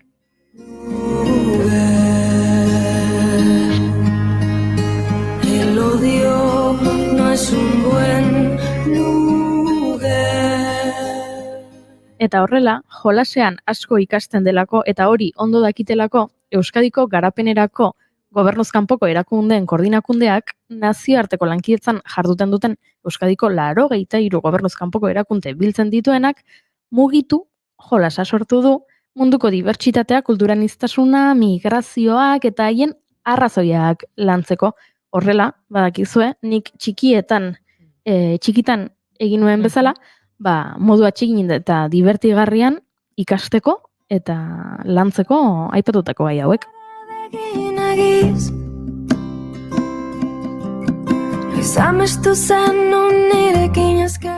Pasaden ostegunean jolasan aritu ginen, 2 galdera erantzun genituen, galderen atzean zeuden arrazoiak aztertu genituen, eta Makarena Arrietarekin aritu ginen kontari hizketan zergatik jolasau, zergatik edizio berri bat, zertarako, nolatan berriro ere lankidetzan giza eskubideen zinemaldiarekin, eta gaur berriro gurean dugu Makarena berriro jolasteko. Egunon, Makarena. Makarena ez dugu entzuten orain bai entzuten dugula. Kaixo, Makarena, zer moduz? Ondo. Oso historio polita kontatu duzuna, asko gustatu zait. Eta gure idea pixkatu hortik handa, komentatzen duzuna. Bai, realitate ezberdinak ezagutzea, eta ezagutu eta gero ere jakitea zer egin aldeun, no? Horrei aurre egiteko ez bakarrekan informazioarekin geratza, baizik eta nola egin aldeun aldaketa, ezta? Nola burutu aldeun, gure egunerokotasuneko ekintzen bitartez. Badaramatza dagoeneko eskuragarri jolasak, gu aritu ginen pasaden astean, gaur ere arituko gara, alduzu Makarena daturik zenbat pertsona ibili diren, edo jaso duzue feedbackik, jendeak esan dizue ea galderak oso zaiak diren edo ez, horrelako hartu emanik eduki duzue? Makizeaz bat, zenbat parte hartu ez dekat, justu leheno lankidekin komentatzen, gaur bukatzen da giza eskubideen zinema, eta bai izan diote oso harrera hona eukidula, jende pilo parte hartzen nahi dela, komentatu nizuen aurrekoan jasi garen jolaza dela, eta guztira 5.000 pertsona baino gehiago parte hartu dutela, ez da, jolat guztia hauetan zehar, eta orokorrean erantzuna bastante ondo, jendea nik uste eta aprobatzen nahi dela orokorrian, gero ikusi behar da, hori, ez dela aprobatzea bakarrekan, baizik eta hortik aurrea zerbait gehiago egitea, no? Baina erantzuna bastante ondo, bai. Pasaden astean galdetu genuen ea zenbat hizkuntza hitz egiten ziren Euskadin, eta entzule batzuk asmatu zuten, beste batzuk ordea ez zuten asmatu, baina orokorrean esan behar dugu nahiko ondo, nahiko fin aritu direla gure entzuleak, eta galderak gehiago ere jarri ditugula, eta oraingoan erazertu beharko dugula, ea ondo erantzun duten, ez duten ondo erantzun, baina tira, june galdera batzuk besteak baino errexagoak dira. Guk ere zalantza eduki dugu galdera batzuetan. Tira, horrela ikasten da ez, jakingo bagenitu erantzun guztiak, orduan bai ezagoela ikasteko paradarik. Beraz, lehenengo galdera erakutsiko izut, eta gero jarrituko dugu Makarenarekin hizketan. Hementxe jarriko dugu pantailan. Hementxe webgunean mugitu online jolasa delako, hori ez dugu aipatu, baina online jolasa da noski, eta galdera asko daude, euskeraz edo gaztelaniaz aukeratu dezakezue zein hizkuntzatan jolastu nahi duzuen, eta guk aukeratu dugu, euskaraz noski, euskaraz ari garelako, eta lehenengo galdera hauxe da. Film hauetatik zeinek ez du migrazioen eta edo arrazakeriaren gaia jorratzen, eta hainbat aukera ditugu, Gainera hemen pelikulen posterak ikus ditzakegu.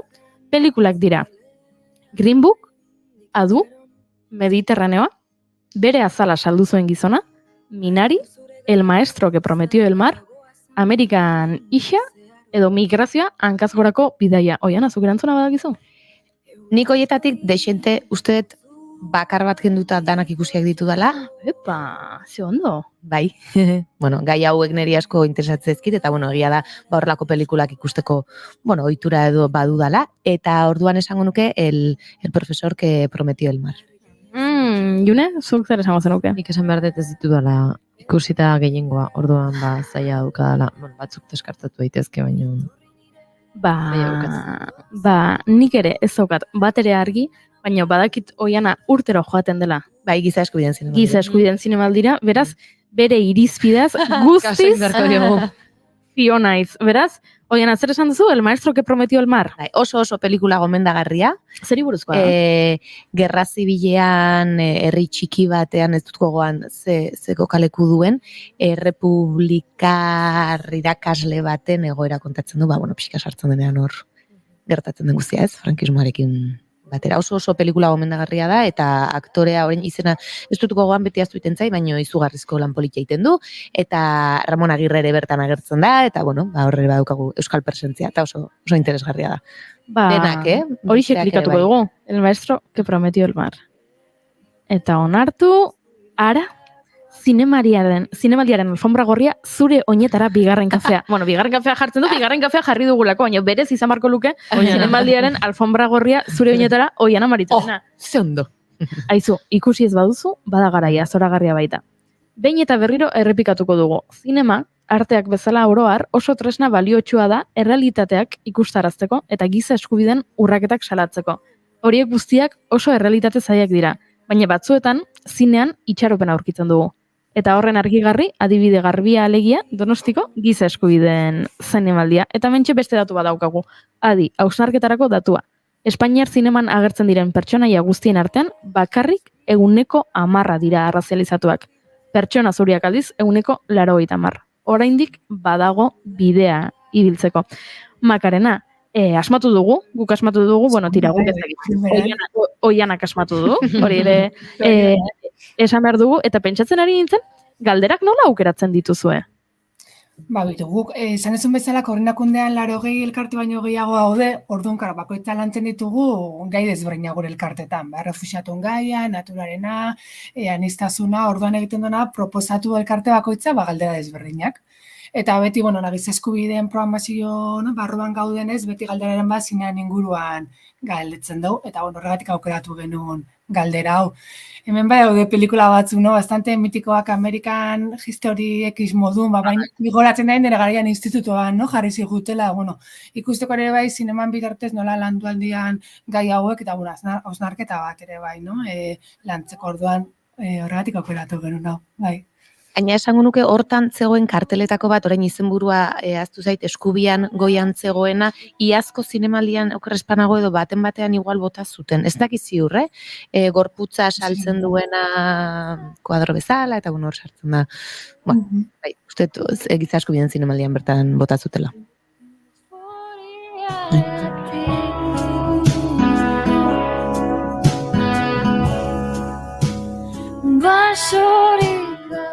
Goazen urrengo galderarekin. Egia ala gezurra. Egia ala gezurra da baieztapen hau. Ezaguna ez den arren, gehien kutsatzen duten herrialdek lehenago jasatzen dute aldaketa klimatikoaren ondorioak. Egia, gezurra? Gezurra, esan nukenik. Bai. Zergatik? Bestelagian ez genuelako hain errexe egingo.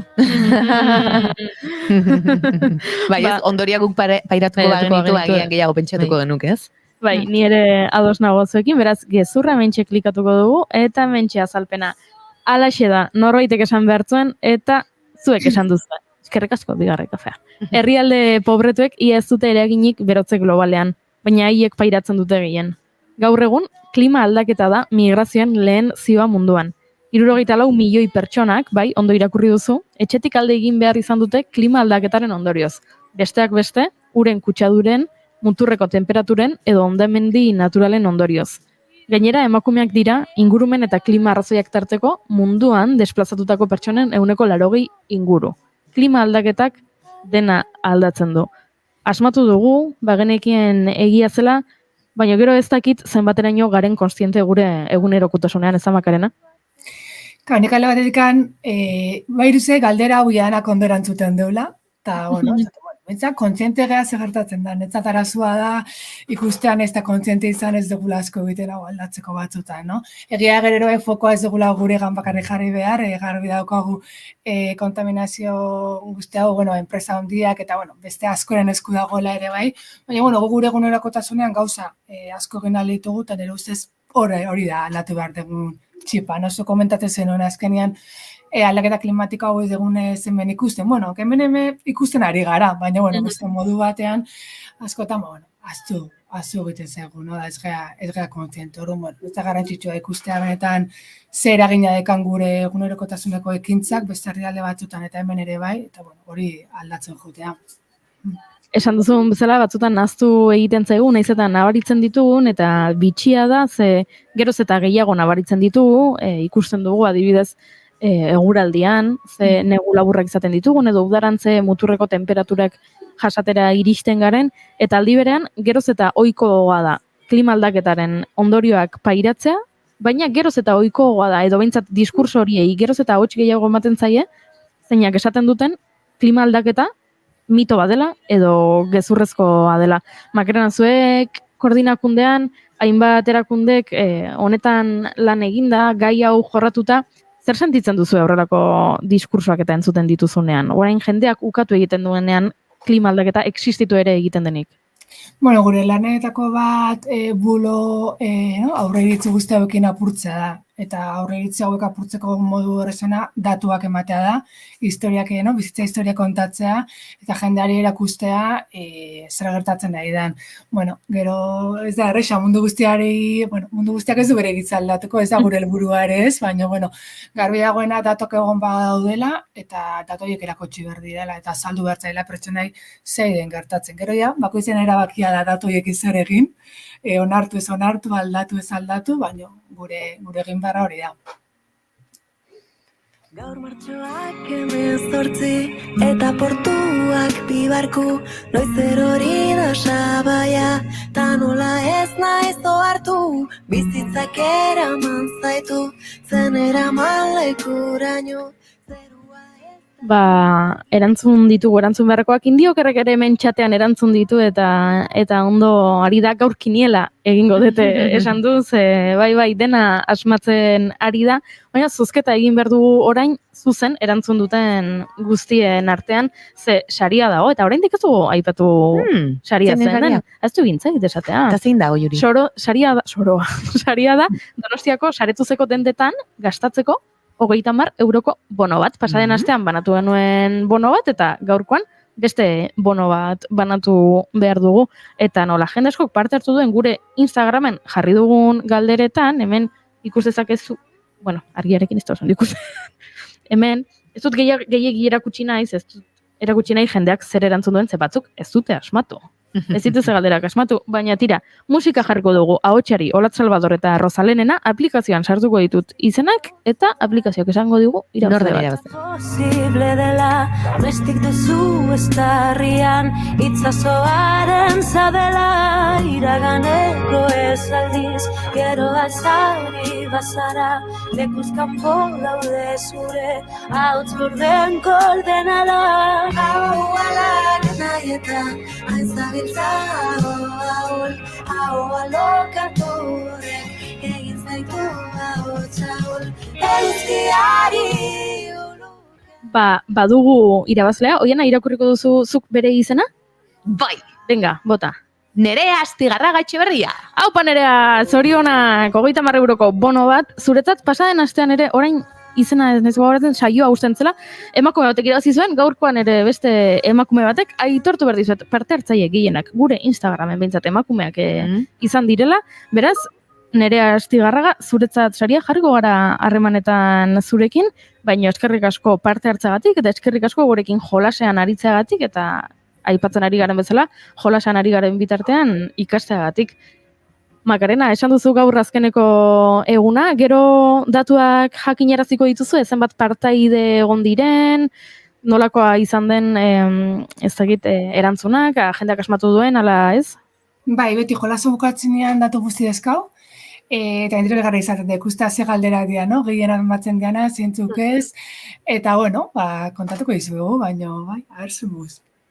Eskerrik asko Makarena Argita Manterola, jarrituko dugu harremanetan, hartuko ditugu beste kafe virtual batzuk, egunen batean etorri beharko zara gure estudiora, aurrez aurreko. Egon bidatu da jungo naiz.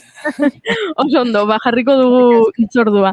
Orain aurrera egin behar dugu, esan bezala eskerrik asko Makarena, baina irratia olakoxea da, beraz aurrera goaz, urrengo gonbidatua prest dago eta.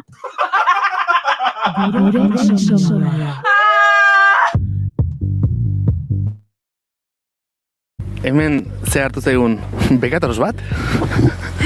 Hemen gurekin da Dom, Euskal Ilustratzaile Grafiko eta marrazkilari feminista bekatorosa, guk dakigun arte behintzat, alduden Nafarroa berean jaioa 1994 urtean, eta hainbat proiekturen artean akaso ezagunena bekatorosak liburua bera da. LGTB komunitatearekin lotutako beste proiektu batzuetan ere ari da hemen Baxe Nafarroan.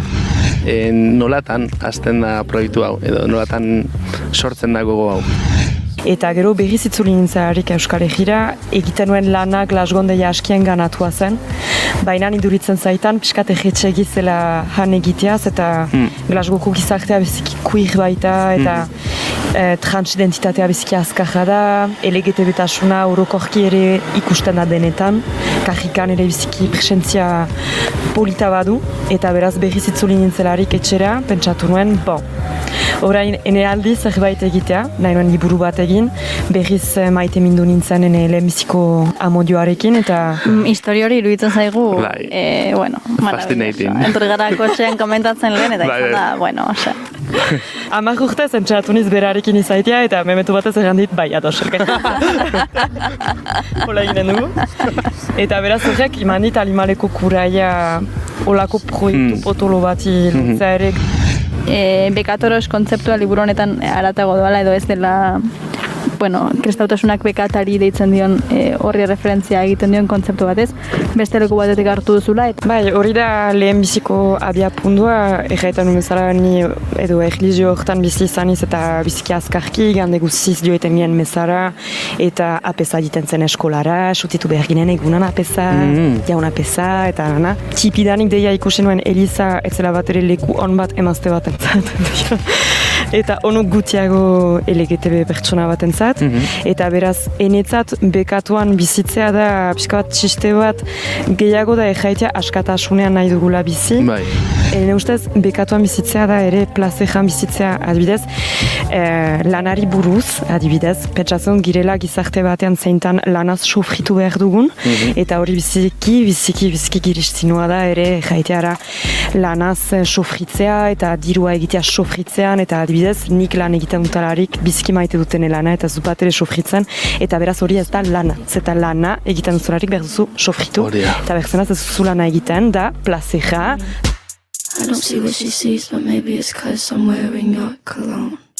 Gure webgunean eta podcast plataformetan entzungai. Naiz irratia.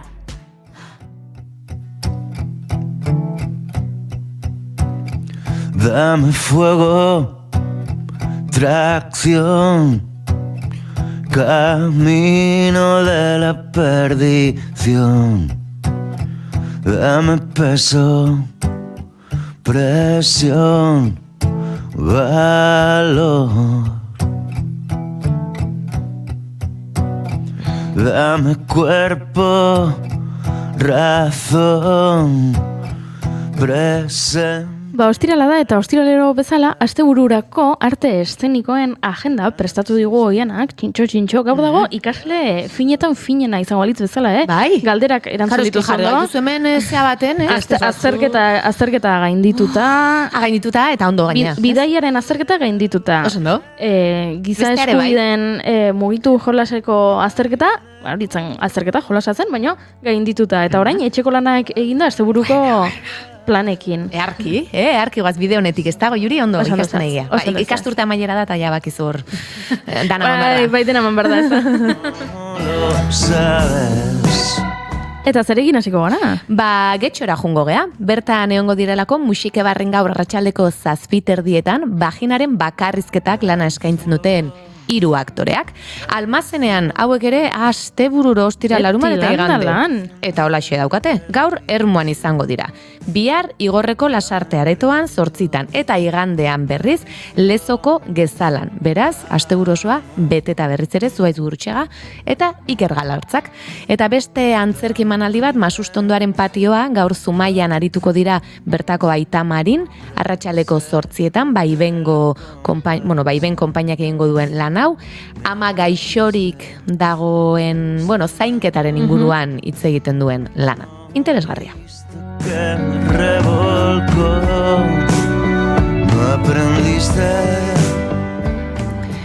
Gehiago? Bai, dantza pixka bat aipatuko dugu. Kerentzia eskainiko da Gasteizko printzipal antzokian 7:30 eta Antonio Najarroren koreografia berria da. Eta 14 dantzari egongo dira holtzan. Hori bakarrik ikusteagatik, segurazki, merezi izango du. Eta garaibateko balet ezagunak interpretatuko dituzte.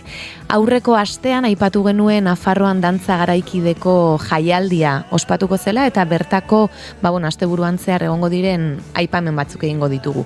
Kuoske Tandem Abutere lana eskainiko dute Noaingo kulturgunean gaur 8:30 eta Jorge Oteizaren obran oinarritutako lana da. Eta igandean berriz Agoitzen izango dira bertako kulturetxean 7:30. Eta badu. Barkatu, lasai. Jarraitu.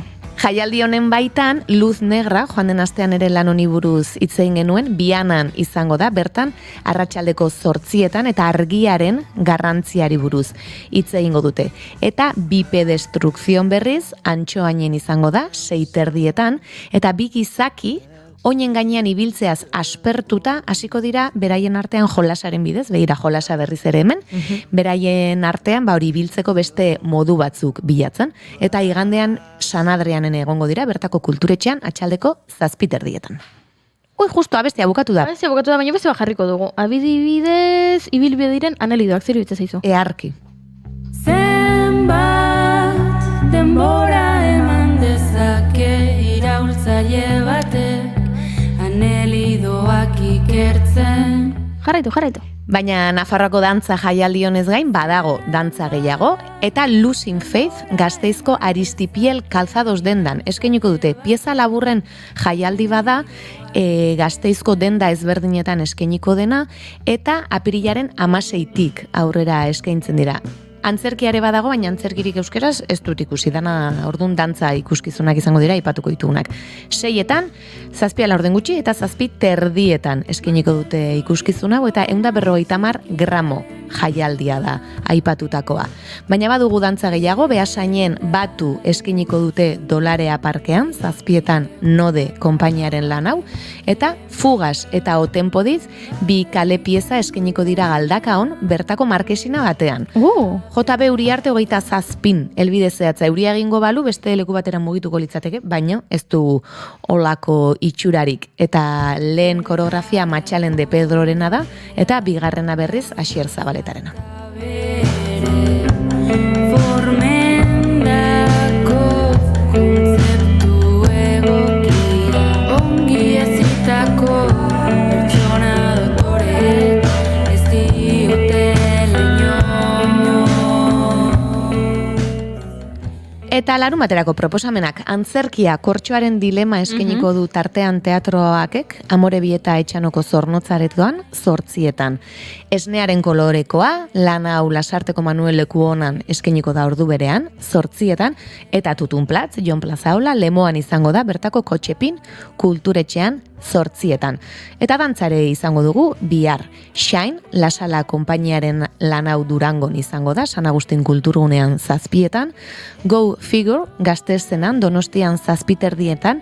Hau lan honi buruz asko ez du gaipatu, Sharon Friedmanen lana da, eta distonia egoera fisiko-neurologikoa daukan pertsona bat, eta beste dantzari bat arituko dira bertan, eta bien artean pixka bat ikusiko dugu indarra, tentsioa, menpekotasuna, gorputzen arteko harreman hori bi dantzariren artean.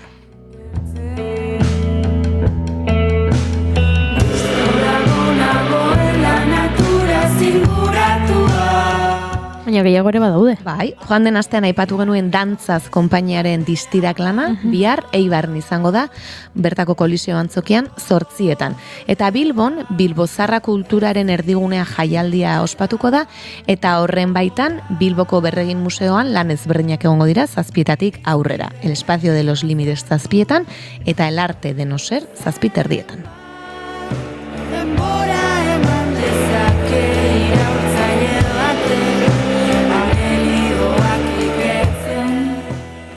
Eta aipatutako ez gain iganderako beste proposamen pare bat.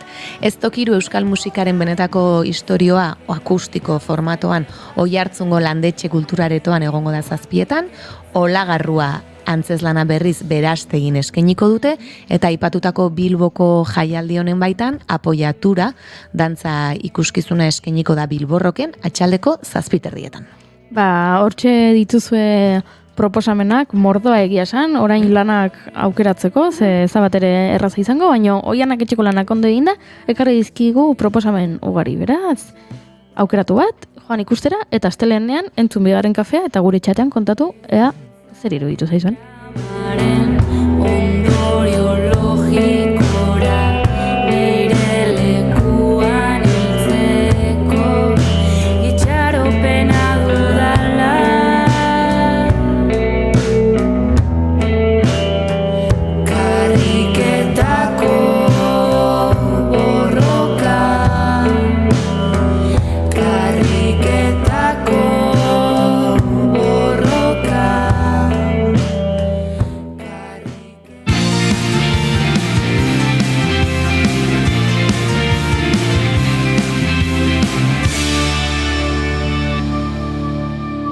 Bigarrenak ez direlako beti okerragoak, Bigarren kafea.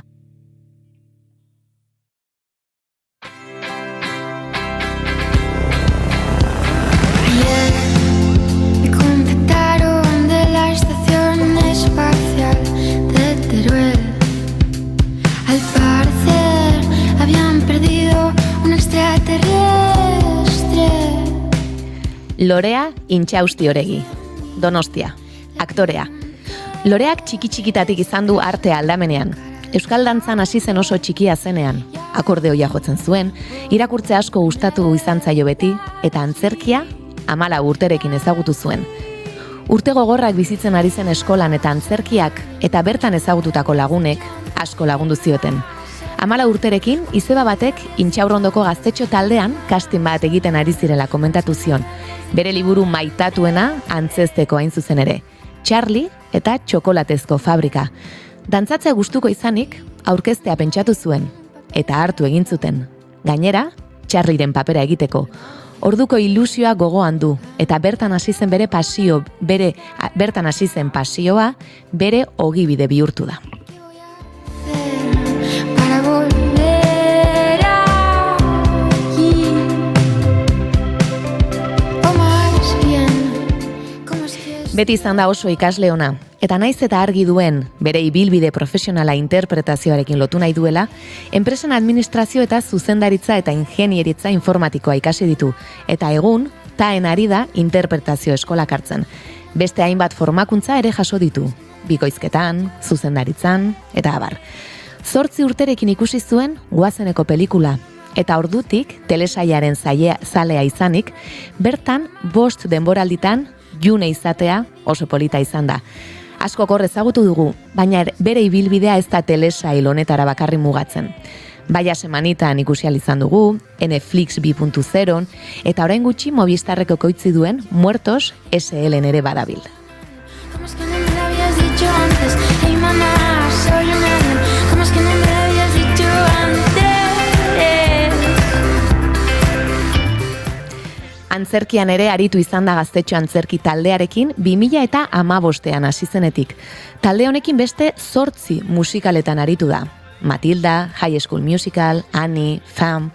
Gorka Minguezez zuzendutako Fake Trampantojon ere ikusi ahal izan genuen, eta orain gutxi estreinatu duten Bihar arte soilik lanarekin ere biral dabil.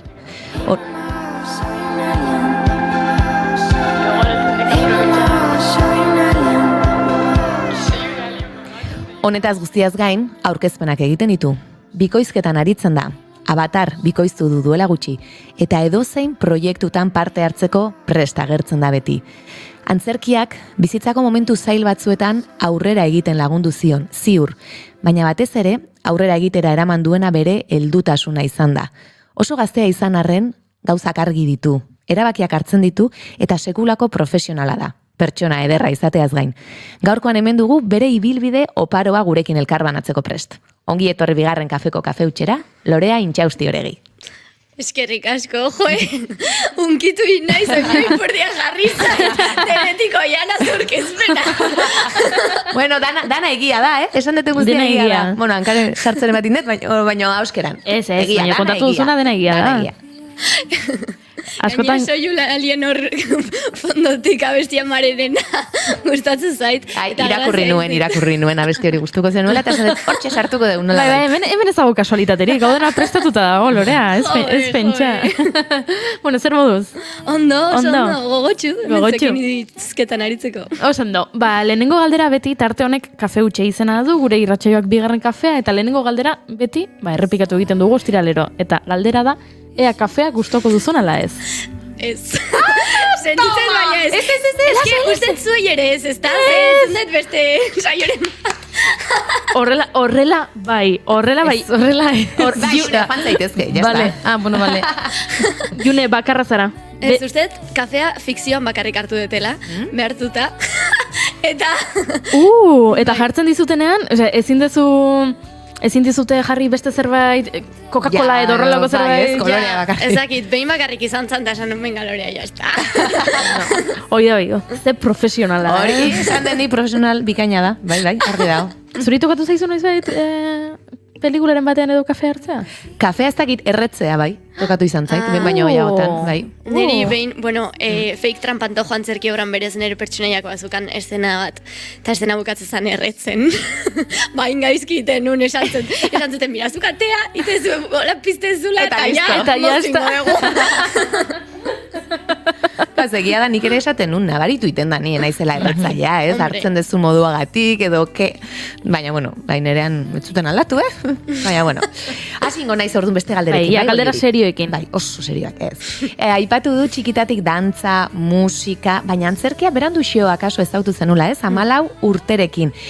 Aipatu dut, momentu konplexuagoak bizitzen ari zinela momentu hortan. Zer emantzizun zuri antzerkiak? Dana, bizitza. Osea... Ezakit, egia da 14 urtekin hasi nintzala, baina badauzkat bideoak txikian nintzala kanpinean, zen ere gurasak autokarabana badaukate, jartzen ditu nola toallak soka baten, eta teloia zan, da nik horren ere kontuak egiten dituen, así que berez txikitan ere biltzen nintzen. Baina 14 urterekin bai, gaina hori eskolan bulina sufritzen nahi nintzen, orduan derrepente izan zen, konektatzea ez bakarrik gustoko nuen zerbaitekin, osea, derrepente hobi berri bat, lagun berriak, bizitza, osea, berriz begitan brillo hori eta gogoak gauzak egiteko, jendea ezagutzeko, izugarri izan zen. Badakitzuk garrantzia handia ematen diozula noski, pertsonaiari, pertsonaiak akaso zugandik ere batzuetan izaten duela, eta galderatxo bat eskatu diogu lagun bati, zegia da joan den asteko gonbidatuak Mikel Urdangarinen egin zigula, horrek esan nahi du, ezin izan zala iritsi kotxe arazoak edo izan zitulako. Mikel Urdangarinek entzuten bagaitu. Ze beti... Konfiantzan. Norbaitek arazoak dituenean kotxearekin beti esaten dugu, Mikel Urdangarinena egin digu, ze behin Mikel Urdangarinek horixe egin zigun, ezin izan zuen etorri furgoneta zen, bere furgonetak bazterrean utzi zuelako. Badakizu, atzo egin genuela elkarrizketa bat, bideodei ez, pertsona batekin, eta pertsona hori furgoneta aparkatzen ari zen galderak erantzuten zituen bitartean. Benetan? Ai, ama! Baina bideo deia gainera, ikusi gen, maniobra... Guztia ikusi zenuten. Guztia ikusi genuen. Eta gai izan zen galderak erantzuteko, eta, bueno, hor... Begira, gai izan zen galderak erantzuteko. Audio kalitatea izugarri ona zen. Batzuetan, agian norbaitekin telefonoz egiten dugu, eta etxean dago, eta okerrago entzuten da. Maniobratu zuen ederki, aparkatu zuen, furgonetatik atera zen, ikusi genuen furgoneta ondo aparkatuta, hori guztia galderak erantzuten zituen bitartean. Nik ezengo nuke. Ziur. Pertsonaien inguruko galderatxo, hori, aurreko gonbidatua etzan etorri arazoak izan zitulako, eta ardun etzun galderarik utzi, baina nik eskatu diot norbaiti galderatxo bat, eta pertsonaiaren inguruan zerbait galdetzen dizula, esango nuke. Ea ondo entzuten den. Txuflai. Nik ere galdera bat dakart, Arte eszenikoak eta dira ipagai, Lorea, zuri zergatik gustatzen zaizu hainbeste beste pertsonaien azalean sartzea eta zer sentitzen duzu pertsonaia bakoitza hain ezberdinki interpretatzean. Ez da galdera egesena, Ale, musu bat, laster arte. Txuflai. Ai, ama. Bueno, musu bat, Joanes ikustera ibazea. Joanes Etxebesteren galdera da, eta elkarrekin goazenen aritu izan dira, eta oso lagun hona gainera. Bai, lagun honak eta, bueno, uste izan deten lankiderik onena. Edo nenetarikoa behintzat. Bueno, galderari erantzunez, goratzet gaina hain astapenen ingurun eta ari ginela, hasieran esaten nuen, izugarria iruditzen zait, zu holtza baten egonda, eukitzea, holtza baten edo telesail baten, eukitzea botere hori ez, beste errealitate bat ezagutarazteko. De repente, igual... eta zuk ere beste zerbait ezagutarazteko, igual inoiz ez ezu pentsau pertsona batek egoera baten nola bizi ditun gauzak, eta errepente ez bakarrik ezagutu eta pixkat ikerketa lan hain, baizik eta bere barruan sartu eta emozioiek benetan sentitzeak, empatia maila igotzen du, izugarri eta usteet ikuslegoan ere bai, orduan, hori, pixkat beste, gure egunerokotasunean agian hain gertu ez dauden beste pertsona batzuk eta realitate batzuk eta kolektibo batzuk ulertzeko usteet izugarria dela. Eta gero, aldiberen horrekin zure burua ulertzeko, ez dakit, gogoratzeta astapen horietan esaten nula, gugea abaniko haundi bat, ez? Eta dazkagu gauza pila bat, eta pertsonaia bat eraikitzeko hartzen dituzu zure abaniko horretatik pintzelada txiki batzuk, eta hortik eraikitzen duzu gero ja arbola haundi bat, ez? Sustrai horietatik, baino sustraiak zureak dira. Eta pixkat deskurritza dituzu gehiago eta ezagutzen dituzu gehiago, inkluso gauza txarrak, pertsonaia gaizto bat inbar badezu, heldu behar diezun nunbaitetik, eta esatezu nik igual hau ere badaukat. Aipatu duzu ez, nola sortzen duzun agian ere pixka batez, zugandik zerbait hartuta, eta gero azten juten da zuaitz hori. Erabiltzen duzu horretarako ez dakit teknikaren bat, edo lehen ere ikerketa aipatu duzu, pertsonaiaren ikerketa, nola sortzen dituzu pertsonaia horiek? Ez daukat teknika finko bat, eske uste proiektu bakoitza dela hain ezberdina eta lehen aipatu ez da berdina. Bikoizketan aritu edo derrepente sketch motz bat egin dela pertsonaia bat iraungo duna minutu terdi, hori hasieran niri olaitezian buruk. Pertsonaien prozesu luzea ezagututa gero, derrepente egun berean behatzi pertsonaia inbeharrean baia semanealtan adidez, orduan segun, hartzen dut proiektua eta esaten dut, zen nahi dute, zein nahi dut nik, ere bai, pertsonaia honekin, eta eske denetarik, erabili ditut animaliak, musika batzutan, ikerketa, beste batzutan, idaztea, zer konektatzen nau ni pertsonaia horrekin, eta gero zer asmatu nahi deten, galderak erantzunez, bere iragana imaginatuz, segun.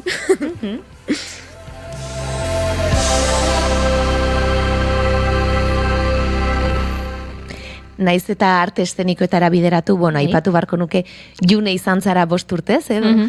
Zer eman dizu zuri June pertsonaiak, eta zuk zer eman diozu Juneri? Pila bat, egia askotan 5 urtetan gauza asko gertatzen diala ez, eta momentu igual, honak beste batzuk igual ja nekatuago zaudela, denetarik, baina eski egia da, izan dela izugarrizko uparia, pertsonaia, mandit denetarik, umen maitasuna lehenengo, oain dauzkadan lagun eta harreman asko, Joanes adibidez, eta beste pila bat, ekipoan ere jende zoragarria. Eta nik uste ere, pixkat paiazo izateko askatasun hori, ez? Egia da askotan, bueno, hau pixkat aldarrikaperan ikuste komediari batzutan ez diogula horrenbesteko garrantzia ematen, eta pixkat gutxietxi egiten degula, eta orduan badaukagu batzutan gogo hori ez, nik nahet paper serioga bat, edo paper garrantzitsu bat, dauzkagolako aurreiritzik. Baina egia da, hain divertigarria dela, eta horrenbesteko askatasuna ematen dula. Olako pertsonaia komiko bat itea, ze daukazu jolasteko askatasuna handiagoa. Eta askotan emakume hori batez ere ez diogu igual, ez daukagu horrenbesteko askatasuna egiteko pertsonaia ezberdinak, orokorren, dena delakoagatik. Eta bueno, bai, jolasteko, amak esaten dit, udaran, zegoazen udaran grabatzen dugu, udaran paiazo gozaude, eta egia da, baina gustatzen zaitu, karetoak jartzo ditut, gero, itezu gero, nahezura. Aipatu dugu, guazenen 5 urtez, eta oraintxe, Muertos SL-en ere, gainera emisioan eta ja badabil, ze aldaketan olakoa izan da, zer moduz, esperientzia berri hau Madrilen? Oso aberasgarria, pila bat ikasi, derrepende otea hor inguratuta, lan pila bat induten, eta oso proiektu hola totxoetan, esaten dik, horakoetan.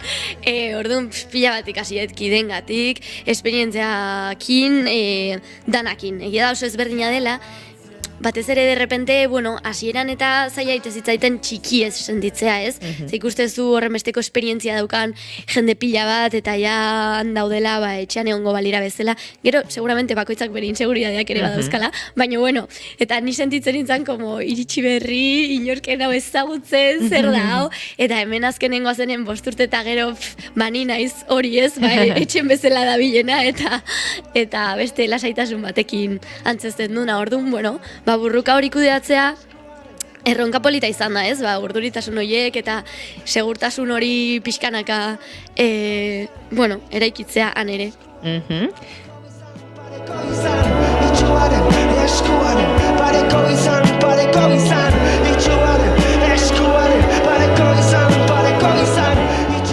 Ziurronek ere ateak irikiko dizkizula inguru horretan. Eta arte eszenikoetara pixka bat gehiago etorrita, aipatu duzuzu momentu batean, ez? Zigarroaren ze aipatu duzunean, fake trampantojo, beti gaizki esaten dute, baina ondo esan ez da erreixa, ez da izen buru erreixa. Bate. Zemuzkoa izan zen esperientzia hori, antzezlan horrena, eta gero sartuko gara gaur egun gora pixka gehiago. Vale. Oso polita, neukan antzerkia egiteko grina, gaztetxon oso esperientzia politak bizita gero,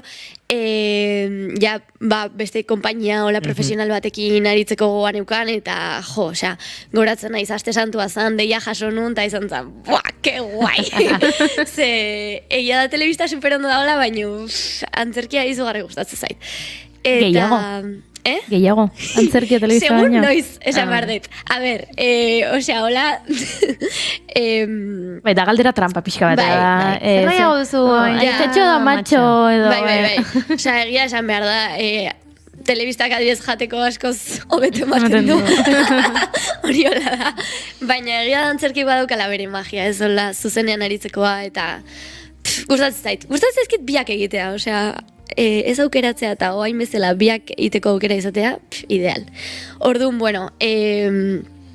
hori, eta izan zanguai ere idazlea egontzalako gurekin prozesuan, eta niri asko gustatzen zait ere bai idaztea, eta pertsonaiak aztertzea gidoietik. Orduan ukitzea ondoan gidoilaria zan supera berazgarria, eta orain arte, momentu hortar arte bizitu ez nun zerbait, ez? Eta horatzen nahi zentxegutan eta berakin asko gustatzen zitzaitela ez tabaidatzea. Hau zergatik iten dut bestea, eta hor sartze ginen, eta gero kideak, Maribel Salas, Gema, eta Gorka eta Albarrekin ere bai, baina hori, Maribel ni txikitatik ikusi eta didez, eta derrepende mireste duzun norbait hor zure ondon, eta laguntzen, eta egia da bide asko erreztu ziatela, eta oso ondo portatu ziala, eta hoain Madrilea jo naizenen bai hor Maribel eta Geman ere izebak izango balira bezala, aber Lorea pixua lagunduko izugu bilatzen, eta bai, oso harreman polita ingenun, eta bira polita izan zen. Ze ondo, eta aipatuzu Albar,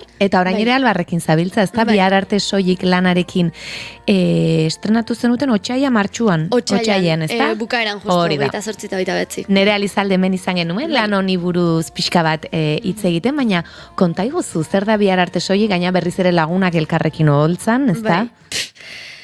Bai, osea, de hecho gure WhatsAppeko taldea ditzen da Dream Team. Zer esaten genuen, joaz ez sortea, lanean aritzea, osea, oholtza baten egotea, eta gaina lagunekin, osea, eta lagunak ez bakarrik, osea, miresten ditut, aktore modun eta langile modun, orduan, hori ja hasieratik zan izugarrezko sortea. Eta gero gidoilaria ere David izan da, eta zuzendaria ere Gorka, orduan, hori, Madrilgo proiektuakin zebiak aldi beren iten nahi nintzen, alderatuz, hemen beste lasaitasun batekin eta esploratzeko eta jolasteko beste askatasun batekin, ze hori, eske etxen bezala sentitzen nintzen. Eta zer da? Asko kostatzen zaigu definitzia zerri buruz dan, baina lau lagunen bidaia bat deskribatzen du, Dominikar Republikara, baina baita haien nerabezaroan eta gaztetasunen dauzkaten barne bidaiak, harremantzeko mila errusiar mendi hori kontatzen du, harreman irekiak ere hortxe daude, sexualitatea, lagun arteko harremanak.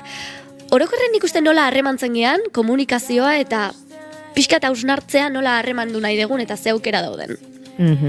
Eta nolakoa izan da lan prozesua, esan duzu gidoilaria ere hortxe zegoen, ez da? Noizean behin, edo momenturen batean agertu zen, hori gainera aipatu zigun. Feiken egontzian zuzentzen biak elkarrekin, gidoilaria eta Gorka bera, eta hemen gehiago Gorka egonda, baina egia da Davidekin oso harreman polita daukatela, eta, hasieratik nerea eta biok egon ginen pixkat prozesuan berakin hitz egiten, gaien inguruan, izan dela izugarrizko privilegioa, hola, pixkat berekin hitz egitea zerri buruz izan daitekeen, ze gauzei buruz hitz egiteko grina daukagun, naiz eta gero berak idatzi du neuneko egun, baina, eta gero prozesuan zehar ere idazten genion. David, hau zer, bestea zer.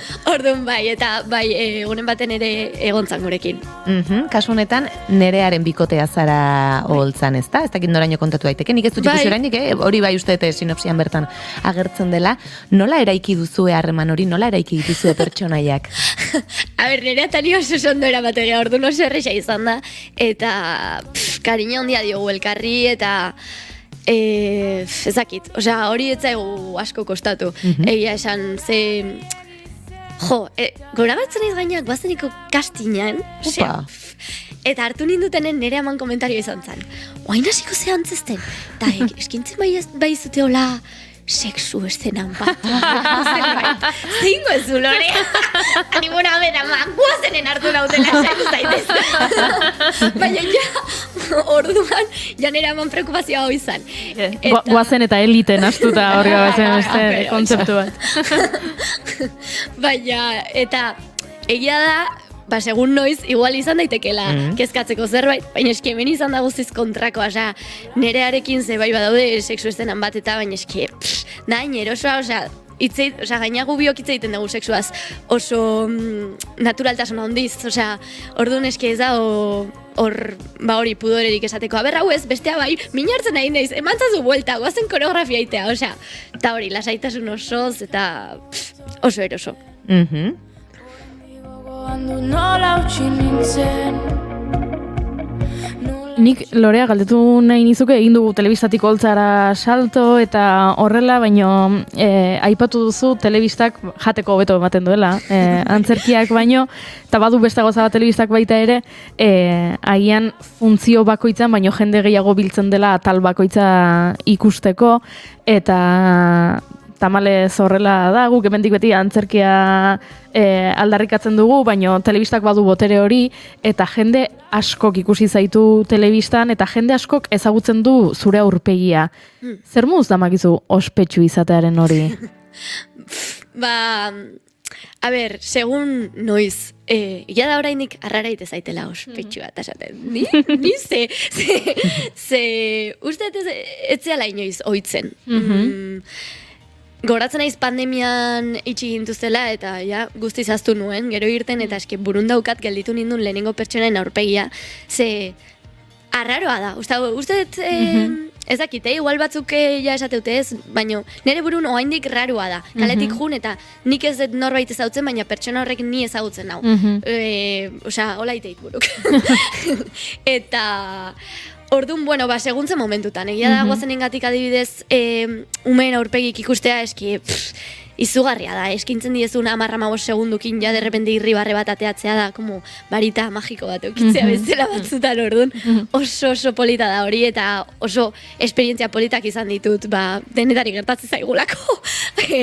Baina gero, bai, egia da momentu ezain politak ere badaudela, bai, jo kese, ni batzutan egon naizela igual antxietate pixkakin o segun ze momentutan esatezu eske ez den nahi inork behiratzea, sare sozialekin ere eukidet nire gatazka zeigo, ze ez, derrepente pentsatzezu 1000 aldiz gehiago lehen baino. Orduan, bueno, badauzka bere igual alde politak eta ezain politak, eta segun nola zauden batez ere nik uste hobeto edo kerro erabantezula. Nik honekin lotuta ere pixkat galdetu nahi nizun, zuk egiten duzu ezberdintasun garbia ez, pertsonaia eta pertsonaren artean ez, pertsona zarazu, lorea, eta zuk egiten duzu pertsonaia batzuk, eta akaso batzuetan ere kaleko jendeari aztu iten zaigu hori. Eta zure kasuan egia da pertsonaia bajator eta alaia dela, baina bueno, agian egiten duzu pertsonaia gaiztuarena eta jendeak eraso zaitzake edo irain edo zerbait esan. Nola bere izten duzu hori, eta hori ere lurrera nola eramaten duzu, ez? Pixkat errealitatera ezagutzen haute, baina ni lorea naiz, ez? Bai, osea, egia da zaila dela, ez? Derrepente, eta kuriosena niretzat izan da ikustea, ez dela umeen kontua bakarrik. Gurasoak. Bai, osea, gurasok eta eski orokorren gizartea, zesan nahet. Bale, ulertu dezaket eta indazaket prozesu hori esan ez, bale, umeek batzutan ikusiko naute pertsonaia bezala, edo beti, eta ulertzen dut, niri asko gustatzen zait aldarrikatzea eta haiei azaltzea zer den pertsonaia eta zer den pertsona, ze ustez garrantzitsua dela honetan eziketa prozesu hori egitea, ez? Osea, uste, polita dela haiei erakustea zer den fikzioa eta jakitea, askotan pornografian ere esategun bezala, ez? Hau da fikzioa, hau da realitatea. Umei ere erakustea, telebistan ikusten dugula, fikzioa dela. Vale. Orduan, alde hori pixkat ulertu nezaken, hemen igual eziketa inbar da, baina eske helduak, osea, izugarria da askotan, deitzen haute, inkluso lan bat eskintzeko, eta egiten haute, june izango banitz bezala. Eta egia da, pertsonaiera alaia dela, polita dela, eta orduan igual ez detela sufritzen, badibidez, Xanti oso laguna daukat, eta elkarrekin sartu ginen guazenen, eta berak gaizona egiten duna, eta nik ikusiet Xanti nire ondo neon, eta txarria! Eta irainak, eta hortik gorako, edo zer gauza. Bale, nik hori ez dut sufritzen, baina bai igual junek dauka infantil punto bat, oso... Bueno, bai, berritxua, oso inusentea, gauzak ez dituna, igual batzutan errealitatean bizi dela oso happy flower, eta repente lan bat eskaini, hasi hitz egiten pertsonaia izango banintz bezala, osea, tonta izango banintz bezala, eta ja askotan jartzen nahi serio, osea, aurreko baten kontu digitalen eta informatikoekin taola, ziria sartzen dania berri. Ingeniere informatika nahi, zoaintxe bukaudet. Ola jarri nintzen, zeskizatet. Zakit. Eta horretaz gain, aipatu nahi nire ze egia da hasieran batez ere egiten nuen hausnarketa esanez. Bale, umeek esaten diate maite zaitut, baina ez da erreala, eta de hecho Nikola saltzen diet, eta batzutan esatet. Igual haien ilusioa puskatzen naizea, baina garrantzitsua iruditzen zait, ze nik asaltzen diet, eski enauzu ezagutzen. Osea, zuk esan dezakezu, inoiz aipatuet, jo kese, gustatzen zaizu, jostailu bat. Bale, esatezu, jostailu hori pila bat gustatzen zait. Baina jostailu hori egin duena, ez ezu ezagutzen, ez ezu maite, ez ezu miresten. Hau da berdina, osea, june da, gustatzen zaizun jostailu hori, gustatzen zaizun pertsonaia hori, eta eskerrik asko benetan gustatzen zaizulako ze, egia da gidoilariek badutela hor zer ikusia, baina usted nik ere bai, orduan, bale, eskerrik asko. Baina ni enauzu maite, zaude nitaz maite minduta, batzutan esatuten bezala, osea, enauzu ezagutzen. Eskerrik asko Lorea Intxausti, 12 iritsi zaizkigu, gustora egongo ginateke denbora gehiago, baina pasoman berdiogu gure lankidei, ene bada. Astelen arte entzule, agur agur!